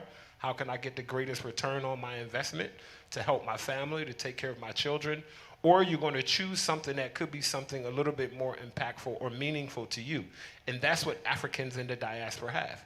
Africans in the diaspora have an emotional attachment and an innate connection to the continent of Africa that gives you an ROI that cannot be defined by dollars, and really it can't be defined by impact. It's really defined by an underlying understanding that you're a spiritual being having a physical experience, and this fulfills your mission to God when you come, okay? I don't want that to go over your head because it's important, all right? Number two, I think in our education and in our planning, we've done a number of things and we've gained a number of things. I'm not as familiar with the UK educational system as I am with the US educational system, but you go to kindergarten, you go to elementary school, you go to middle school, you go to junior high school, you go to college, and then you get your bachelor's, and then you get your master's, and then you get your PhD, your DDS, your MD, or whatever. So over the course of this 12, 14-year indoctrination of education, what you're taught is strategic planning. You're taught how to follow up. And if you're an African diasporan or an African in America, there are some soft skills that you learn that are useful to Ghana in its economic development. Those things are perseverance, right? And sometimes we don't think about perseverance as a solid business skill, but you need perseverance to survive here, just the way you need perseverance to survive everywhere. What Africans in America have become experts in is making lemons out of lemonade. We are some of the few people in the world where we to have started, to have been picked up somewhere 2,000 years after our origin and gone through a process of colonization and kind of being stripped down to then have to rebuild yourself back up to really kind of be models of the world where the rest of the world is kind of modeling and looking at you and marveling at your strength. Is that how are you still walking? How are you still doing this? So we've become masters at being successful in difficult situations. And as the time is moving around, and as Rabbi mentioned and as Vedette has mentioned, there are more Africans in the diaspora that are deciding to come back to the continent of Africa. Those are some of the things that they'll bring. The last thing that I'll say is specifically for those of us who are educated in HBCUs, historical black colleges and universities, what we have is a connection to Africa where we were born, where we were raised and educated kind of in the same format, in the same community circumstance that we see communities here. So we have a distinct familiarity with the way that culture and protocol works here. So it's a learning curve that we don't necessarily have to start from the beginning when we come, because it's the same way in our communities back home. In our churches, in our HBCUs, we are raised the same way that I see communities being raised and reared here. Respect for your elders, big brother, big sister, and understanding that protocol sometimes can really be the definition of whether or not you succeed here or not. Madasi. Thank you so very much. Can we please give it up for Mr. Diallo? We are going to move to you, Ivy, and then we are going to take some questions. So for those that have some questions, please get ready. What are some of the strategies or initiatives that are currently being implemented to foster collaboration and partnerships between Ghanaian businesses and the diaspora? So we've talked about the history, we've talked about the local context, we've talked about the experiences that the diaspora is bringing. Now we want to know what are some of the things that are being done, and this is basically extending your capacity in the beyond the return agenda. Well, I would say that already from the fact that we have this Beyond the Return agenda happening, that's already fostering the collaborative efforts. It's already something that we're doing to encourage people to come to Ghana, whether it's to live, to invest, or just to come to visit. We have a lot of things that are happening that are all aligned with the pillars of Beyond the Return. A lot of people don't realize that there are 7 pillars for Beyond the Return. Many people think it is only about the events that are happening in December because it gets a lot of the media and a lot of the press and attention. But there are 7 pillars. For those who may not know, I'm just going to go through them really quickly. We have the Experience Ghana pillar, which focuses most on the experiences and the tourism aspect. And that's what a lot of the events in December are connected to. We have the Celebrate Ghana pillar, which is connected to celebrating the cultural festivities and traditions that we see in Ghana. We have Invest in Ghana, which is about learning about opportunities to invest in the country. There is Brand Ghana, which is about branding the country. We have Promoting Pan-African Heritage and Innovation, which is about Pan-Africanism, as well as the heritage sites that we often don't hear about, because everybody knows about Elmina and about Cape Coast, but some people don't know about Piquoro slave camp in the north. They don't know about Salaga. They may not know about the Golu slave defense wall. So about highlighting some of those sites that people may not know about. There is a Give Back Ghana, which is all about giving back to the community. The diaspora often wants to come and give back through various initiatives.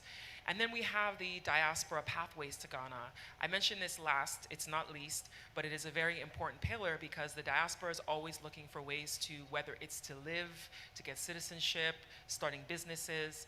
And that one is one where the government is currently working on the Homeland Return Act.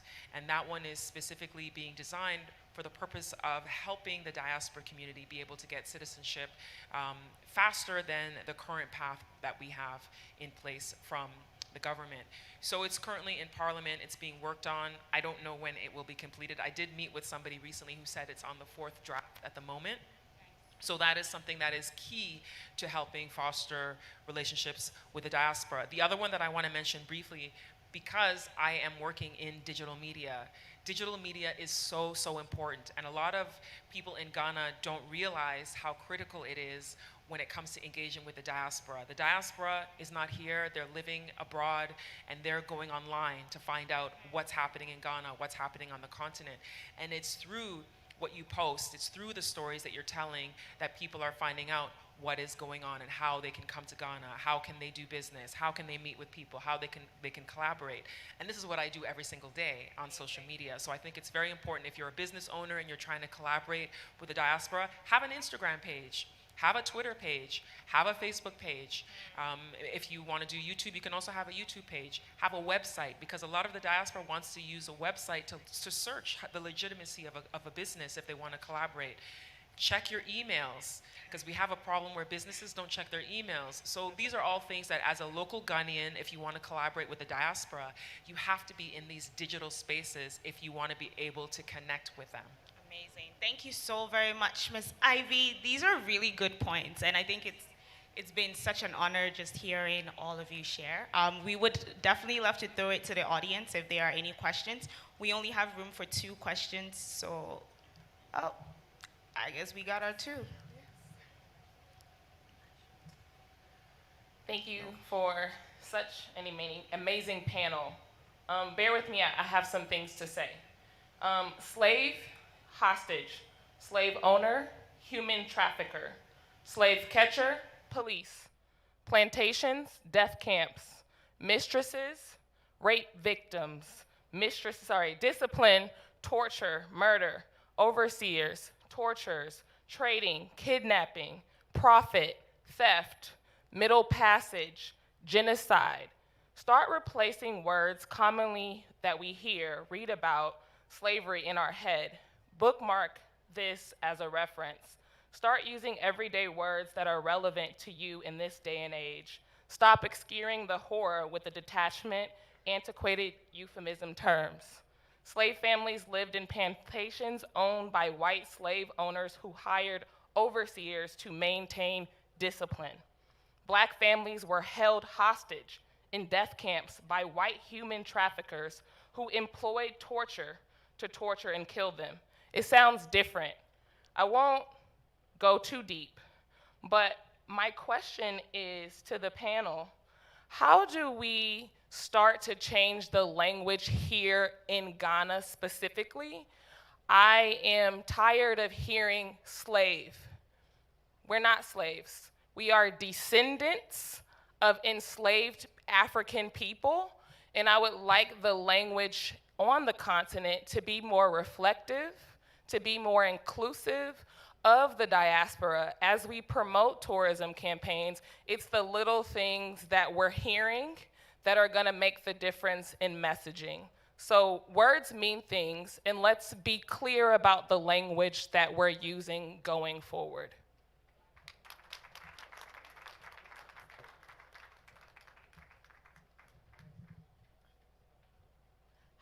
Good afternoon. My name's Daphne Spencer. Me again, sorry. I do have a question and a concern. I know that all of us in here are well informed, and when we have these conversations, they're on high level, right? And when we go back and we reintegrate in the community, we're dealing with people who have no idea these conversations are happening. I don't see law enforcement here. I don't see how they see their involvement in this whole movement, and I think that's concerning. In 2019, I came for the year of return. I brought my children for the first time because I wanted us to live here, and they enjoyed their stay. It was brief, it was 11 days, and we moved back. It's been almost 2 years. However, I've had minimal police encounter in America than I have here in Ghana, and that concerns me. I've gotten to a point where I would give money so I can go home to my children because they're not familiar with the country or languages and so on and so forth. We need to involve law enforcement in these conversations. Just like any organization, we need reputation management.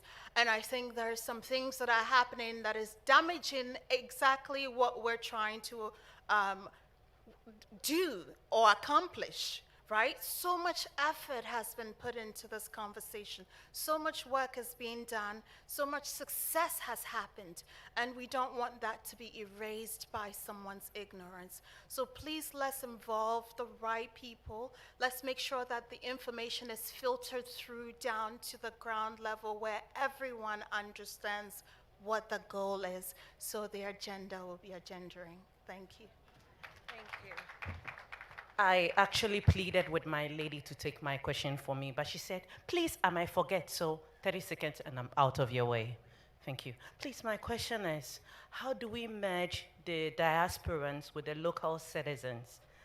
W. Du Bois is an example of his impact on Osagifo, Marcus Garvey, and all of that. Somebody like Miss Ivy here, I learned a lot from her. She's the one I photocopy on content creation and all of that. I believe with all your experience in the diaspora, if you are merged with the local community, there can be that, fusion and learning. How do we achieve that? Thank you. Thank you so very much. Okay, so this is going to be rapid fire. All right. Can I take the last question? Okay, you can take the last question. Okay. Oh. Let's answer and then you can. No, I think Yes. one more question, One more question. and then we'll answer them all. Thank you very much. My name is Rocky Dawuni, musician. Thank you. I'm also the UN Goodwill Ambassador for Environment. So when we are having conversations about tourism, I'm very keen in terms of the environment and the role that it plays. Because first of all, when we have people coming here, it's a perspective and perception thing.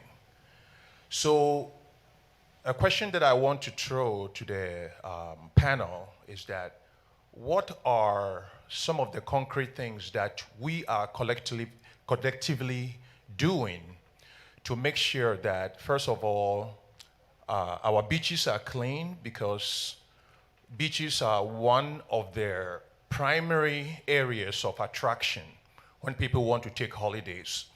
We have an opportunity to compete with the Caribbean and a whole lot of other places who use their beaches as their selling points. So what if we are able to position ourselves to be one of these countries, then some of those issues need to be addressed. So I want to ask what we are doing, both individually, collectively, and institutionally, to be able to position Ghana as one of the countries with the most beautiful beaches, the cleanest beaches, and also the ultimate destination for people who want to enjoy the beach, the sunshine, and what Ghana offers. That's my question. Thank you so very much, Mr. Dawuni. So we got 4 questions. Amazingly, we got 4 panelists. So Each panelist, please answer one question, and remember, rapid fire. I will take the third question around in like incorporating locals with diaspora. Actually, that's something that's really passionate to me. I think that sometimes, obviously, I'm very cognizant of the economic cost of things in Ghana, particularly in our most peak season, which is December. And obviously, as a result of that, sometimes that can really isolate our local communities. And as I touched on earlier, one of the things that is very important to me in my thought leadership journey is tourism for good, and thinking about how tourism can actually propel the local community and make the local community excited by the tourists that are visiting our countries. So in terms of, on a micro level, what I do in my organization is really making sure that when we have our groups that are coming and visiting the continent, we are picking young people who perhaps have typically not had exposure to either like traveling or even people who are coming in from the diaspora. And this gives them the chance to actually connect and have some level of intercultural exchange. And I actually think that that's really important. Why? An example, a case study example is when it comes to like trips to the slave castles. Excuse me, forgive me, but coming for the trips to Cape Coast Castle, Elmina Castle, you tend to realize that sometimes locals don't understand the language that they're using, and the fact that our friends from the diaspora or our brothers and sisters from the diaspora actually find this very impactful. So these kind of connections and them working together, leading these trips, leading these tours, allows them to have more empathy, and it means that they are now in the same setting together and kind of interacting to improve themselves as well as learn from each other, which is super important because for the diaspora, they also want to come and meet locals. Diaspora, by the way, if you have a restaurant, hotel, diaspora doesn't like the Western decorations you're doing. They want to see the local decorations, you know? So these things are very important to them when they're traveling. They want to see what it looks like to a local. They want to interact with locals. So for us as a business, we're making it possible through the team that we hire. And just a quick point, I think, Mr. Rocky, thank you for that challenge. I don't think that at Salter Chalet we have actually thought about what we're doing with the beaches and when we bring people, like what the beaches look like. So I will take that as a challenge to myself, and I'll tag you in our post when we go and do our beach clean with some of our guests. Thank you. Awesome. Thank you so very much for that. Mr. Diallo, which question are you tackling? I'm not going to answer any of the questions. I'm going to break the rules, but I promise I'm going to respect the space, okay? What I would like to say is there's a quote, and that quote is, everybody can't do everything, but if everybody does something, then everything will get done. Facts. One of the things that's really important in situations like this is that everybody understands their role, everybody understands their lane, and everybody understands what their job is. Sometimes if everybody's trying to do everything, again, nothing will get done because we keep bumping into each other, running into the same thing. So the people whose jobs it is to keep the beaches clean, keep the beaches clean. We need you to make sure that the beaches stay clean because that's important to tourism. And when you see it and when you understand how every small piece connects to the larger piece, then you'll see how important it is for you to do your particular job. What I did want to do is I did want to add, I'll touch on the part about the language. One of the things that needs to happen and that's happening as the diaspora comes to connect with the continent of Ghana is we're beginning to learn and understand each other's experiences, right? Because there are two sides to that colonization coin. And if you're not on the side that was shackled, right, and transported, and you can't identify your great-great-grandmother's village, and you can no longer speak whatever that native language is, and you've chosen to identify with Ghana, even though genetically you might have come from Cameroon or Sierra Leone or someplace else, that language is going to mean something a lot more to you. Because I cringe every time I hear slave. Because when you say slave, you're telling me that my spirit is a slave, that I've always been a slave, that this definition is who I am, not a situation or something that has happened to me. But words will always mean things, and then the words will also have an effect on you according to your experience in life. So it's one of those things that I think it is important for us to be conscious about, and it is important for us to deal with about. For example, I've been doing this with my left hand the whole time. It's very improper. And I just saw it and I said, the same way language is, so I'm switching to my right because I'm not supposed to be pointing with my left hand. I could be fined in some places, right? The last thing I'll say is I'll do not a shameless plug, but I'll do a large plug. On June 15th on BT Plus, there will be a series coming out.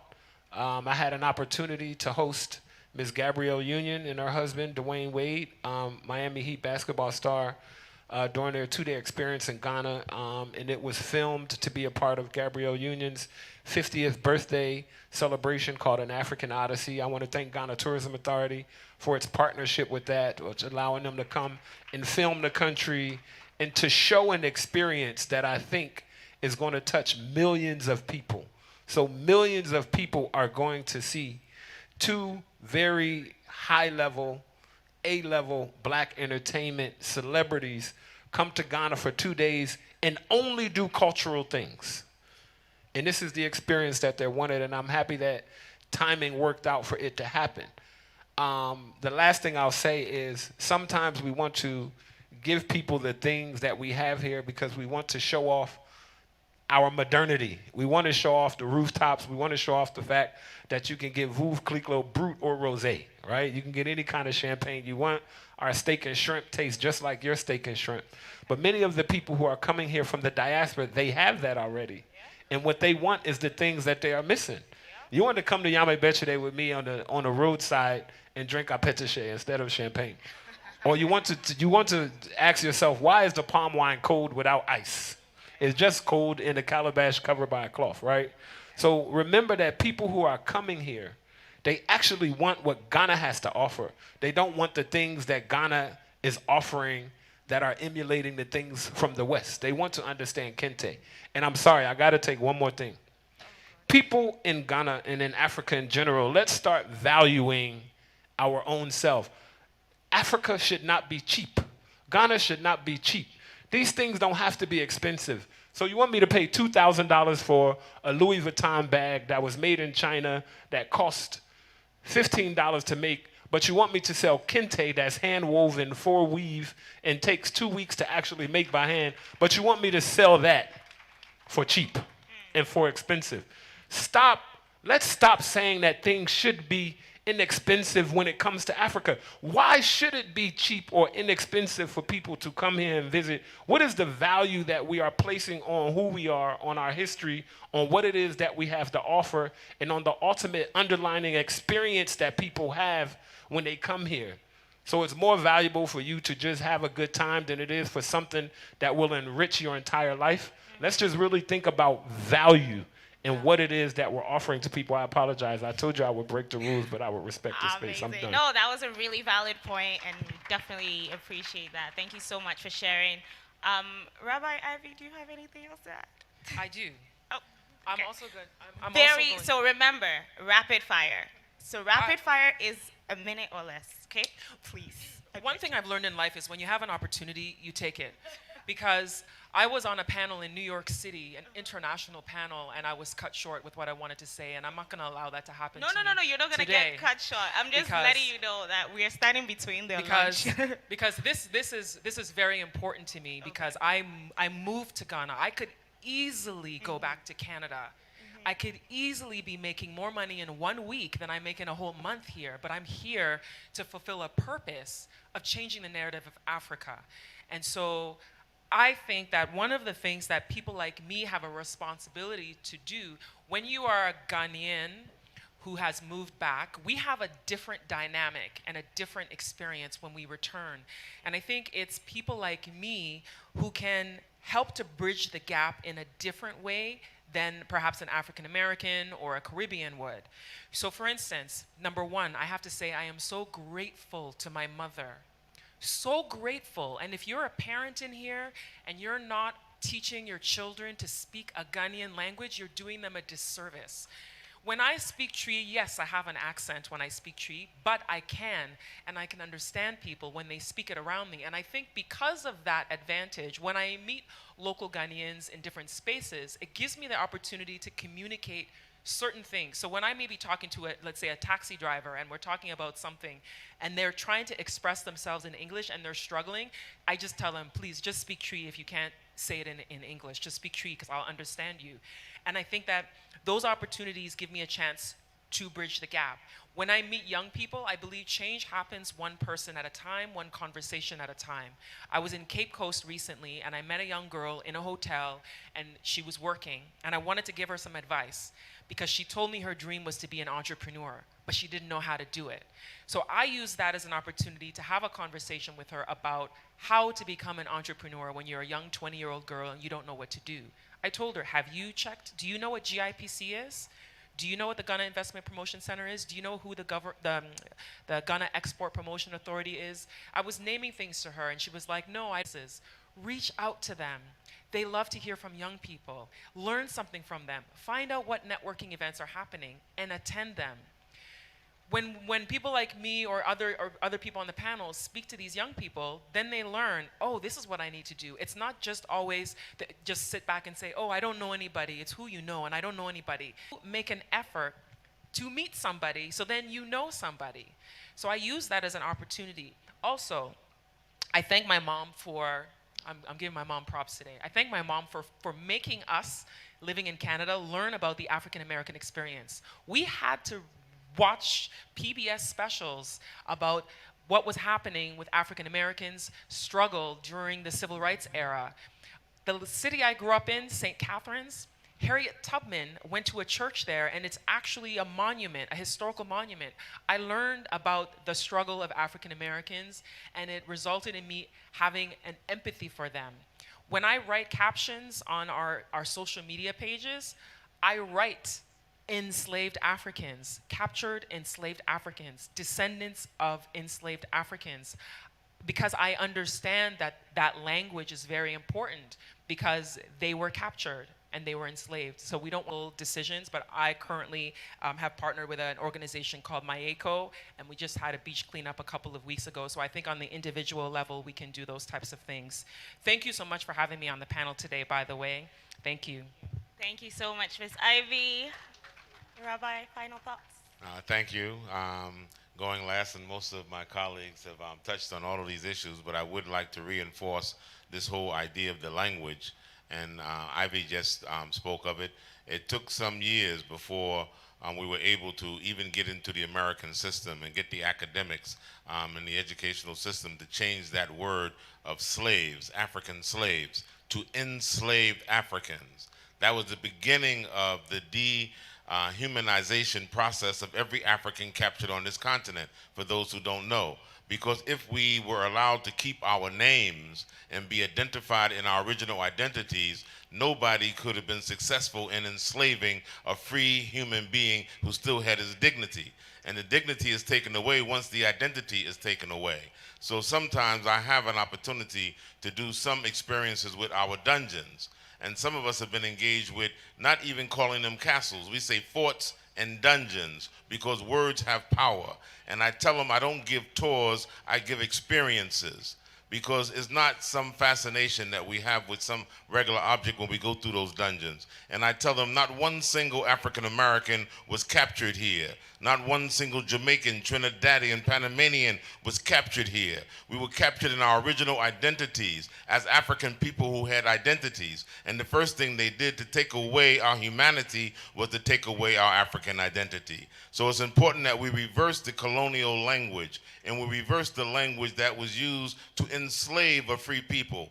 Because African Americans and Africans in the diaspora who've been misnamed into new identities were mistreated because they were Africans. And so when we come home, there has to be a system of empowerment and acceptance that we are coming back home as we left here as part of the African family. So our institutions that are here, we must begin to see the obligation and the responsibility of using the institutions that we have to start changing our mind and changing our consciousness, because that's the true beginning of where we will make a difference. Our educational curriculums must be looked at. We can't have a child going through 12 years of educational indoctrination and cover 2 pages on enslavement and colonialism. We can't have tests that are coming from WIAC that starts off with what were the benefits of colonialism. If we don't get to the bottom of these things, we cannot have the transformation that we need to empower ourselves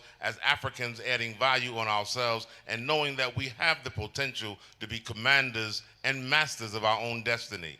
When we look at the interaction, again, that we need to take place between Africans in the diaspora and Africans on the continent, now today, I think over 200,000 Ghanaians now have American citizenship. That took place over the last quarter of a century, 25 years. Look up the statistics. That means more Africans are living amongst Africans in the Americas who've been there historically that now understand the dynamics and the experience. Many of them are saying, I didn't even realize that I was a black man until I got to America and realized now I'm being classified and facing many of the experiences and discrimination now that I'm living on American soil. So we are now beginning to understand ourselves much better than we ever have in the last 400 years, and we need to understand that we're one people with one destiny, and that's what Pan-Africanism is all about. So the institutions that we have in place, we must use them. This is why Panifest was created. We brought the remains of two ancestors from across the Atlantic Ocean, one from Jamaica called Crystal, one from the United States, the African burial ground called Samuel Carson in 1998 to show the connection. We created a tourism site called The Last Bath in Lassine Manso to bring this relationship together. As I said, 25 years will be celebrated this year. We have Panifest 31 years. It was to reunite the African family. We have colloquiums, we have discussions, we have workshops, we have performances, all to create a platform for dialogue to bring this family together. As I said, we have a diplomatic mission here, the Diaspora African Forum. You know, during the George Floyd murder case, Ghana was the only African country that sent a message through its president. Our current president here right now sent a message of solidarity. At the funeral of George Floyd that was read out, Ghana was on the map. It made an impact because an African leader, an African president, an African country showed solidarity with what was happening with the brothers and sisters in the diaspora. We had the AU for the first time sent a solidarity message. He happened to be a Ghanaian, the vice chair, Akwesi Korte, who sent a message. So we have to see ourselves as one people and be able to support each other. There has not been one single African independent movement on the African continent to free itself from colonialism that Africans in the diaspora were not protesting at the UN and other relevant bodies and embassies to say Africa must be free. So if the Africans in the diaspora have a voice to speak up for African freedom, Africa must find her voice to speak up for Africans in the diaspora. Amazing. That's how we bring this African family together. Nobody should be able to touch a single African on the African continent without all Africans everywhere we are on any continent speaking up about don't touch the African. No African anywhere in the diaspora should be touched without every African on the continent say, you touch my brother and my sister. You cannot touch a European Jewish person anywhere in the world without every Jew all over the world speaking up for the dignity of those people. And we don't have to apologize for being proud about ourselves. We must put the value on ourselves, and people will follow that lead. If we devalue ourselves, people will also follow that lead. So our destiny is in our own hands. So let's take it and move to the finish line. Thank you so much, Rabbi. Can we please give a round of applause to the rest of our amazing panelists? Thank you. It's been great. And I think one of the key messages is stay true to yourself and do not forget your African roots. Thank you so very much. Over to you. Thank you so much. That was just a perfect way to end today's second day of the Presidential Summit on Tourism. Yeah, nice photo for all of you. Ivy, please join them. You're part of them. Yes. Okay. Let me also join them.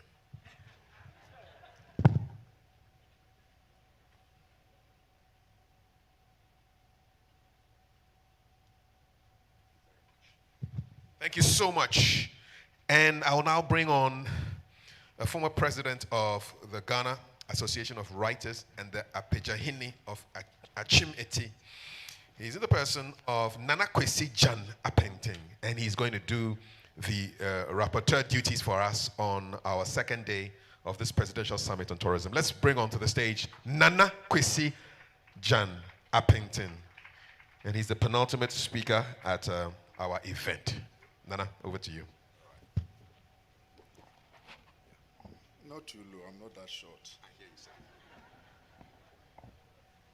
So thank you very much. All protocols observed. Nananum. I've been told I have 5 minutes, and I'll stick to the time.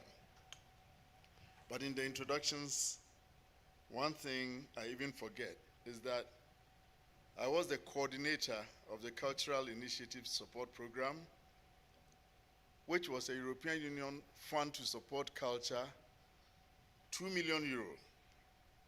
In today's terms, that's about 25 million cedis.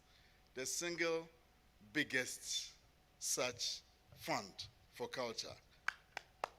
And when my brother became minister, we had a discussion, and I believe that if we can today do some of the things that happened at the time to have that kind of amount of money coming into our system, many of the issues we are raising here today can have a boost.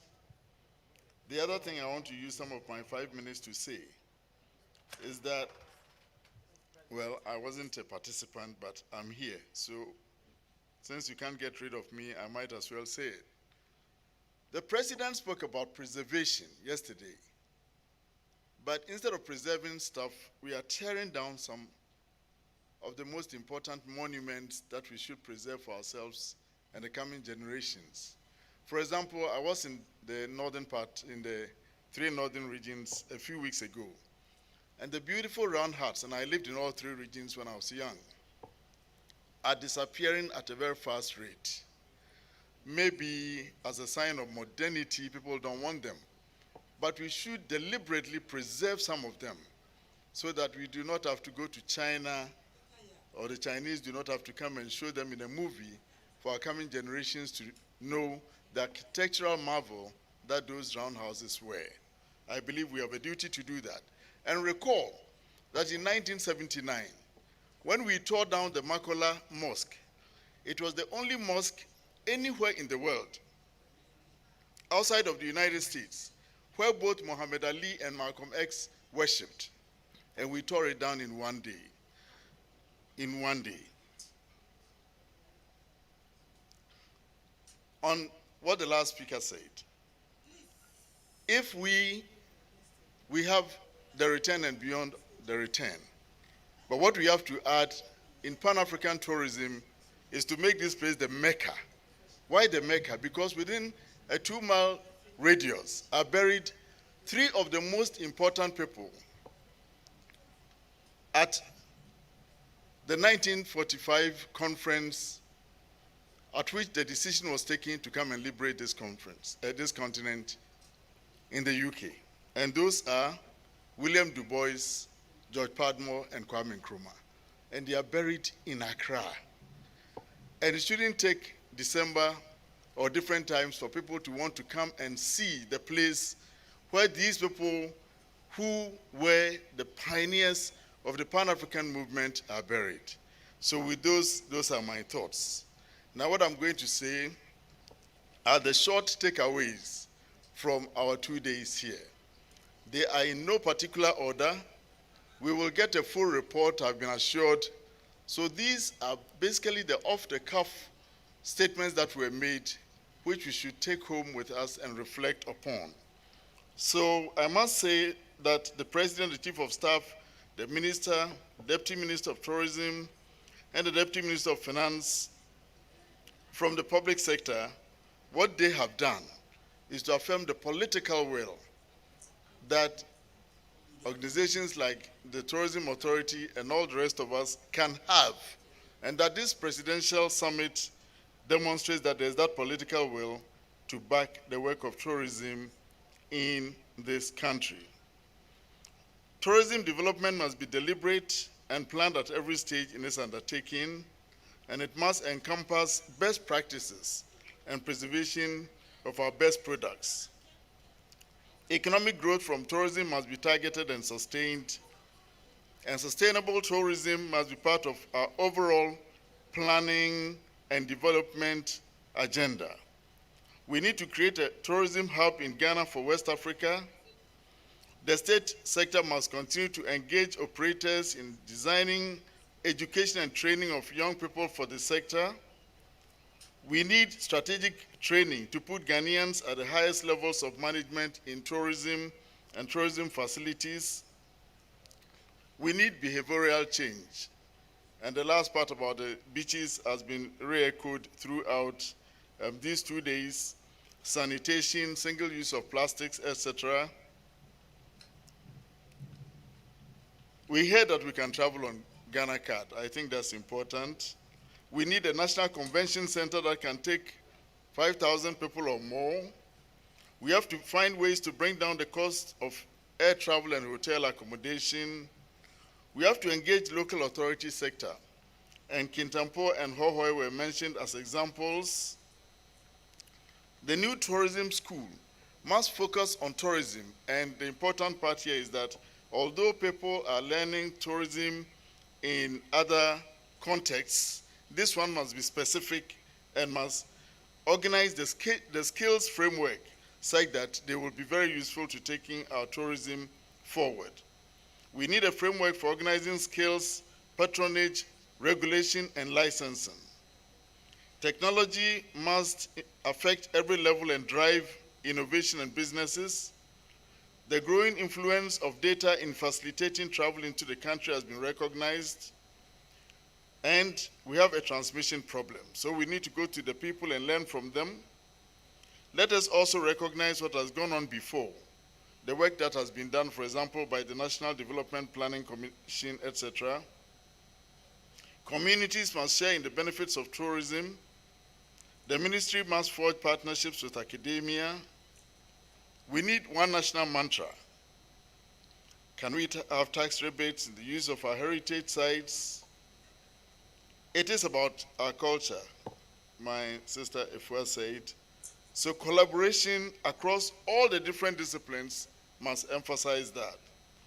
We must use awards to stimulate tourism-related artistic enterprises. We must look forward to mainstreaming culture as artists learn to understand corporate culture. Let's define the agenda to the level of every citizen, and Ghana's history continues to be an opportunity to invite the diaspora. The diaspora has made a huge impact on us and on our tourism, and digital media continue to inform the diaspora about Ghana. These are the few takeaways we have from our 2 days, and I thank you for your attention. Yes. That was really good. I'm going to go to Nana Kwesi Jana Appington. I'm going to take all his takeaways and I'll tweet them line by line on Twitter and then add our hashtags because that was really, really good. Let's appreciate him again as we bring our host, the Minister for Tourism, Arts and Culture, to give us his closing remarks, the Honorable Dr. Ibrahim Mohammed Awal, the last speaker for our 2-day event. Thank you, Kafi. It's almost time for lunch. His Excellency, Mr. President, just sent a message that I should thank everybody. Yesterday and today, your insightfulness, the perspectives, and the opinions. Just as I assure you that this is not going to be the end of it, and that his government is committed to ensuring that tourism, arts, and culture take center stage in the national economic development. So I want to thank you all on behalf of His Excellency the President, on behalf of the Ministry and the GTA, for coming and sharing. We want to decentralize the whole process. Every quarter we'll have some forum in another region. So that ultimately, we have tourist sites across all the country, develop them for local and international tourism. Nananum, we are so grateful for your presence. Thank you so much. All our private sector operators are very grateful. Another Pente, my big brother, I'm so grateful for that. Kafui, we are grateful. So as we go for lunch, I want to reassure you that we are committed to involve the private sector and everybody to ensure that the brand Ghana becomes the most valuable brand in Africa. Thank you for the opportunity. Good afternoon.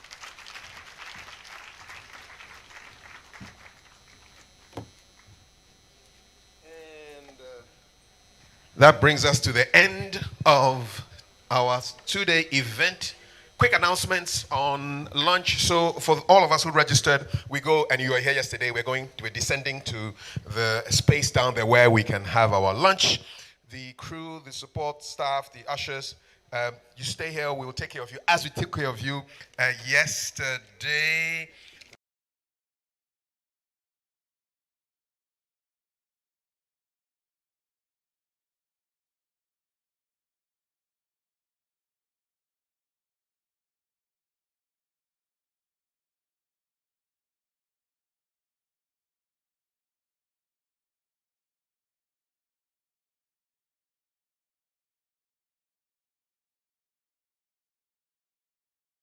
The Western Regional Minister.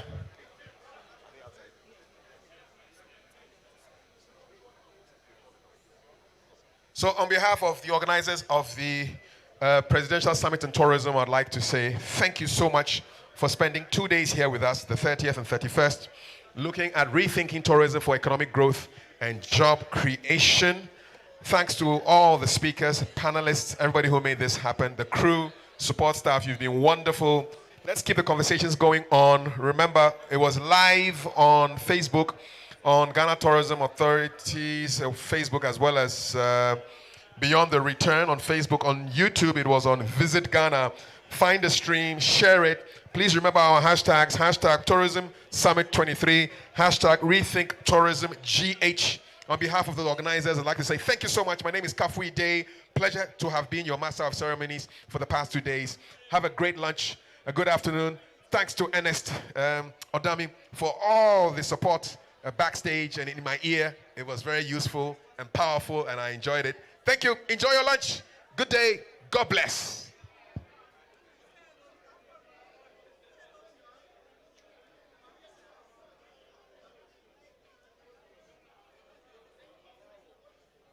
Shouts to Carrie Sullivan as well. I see you, Carrie. God bless.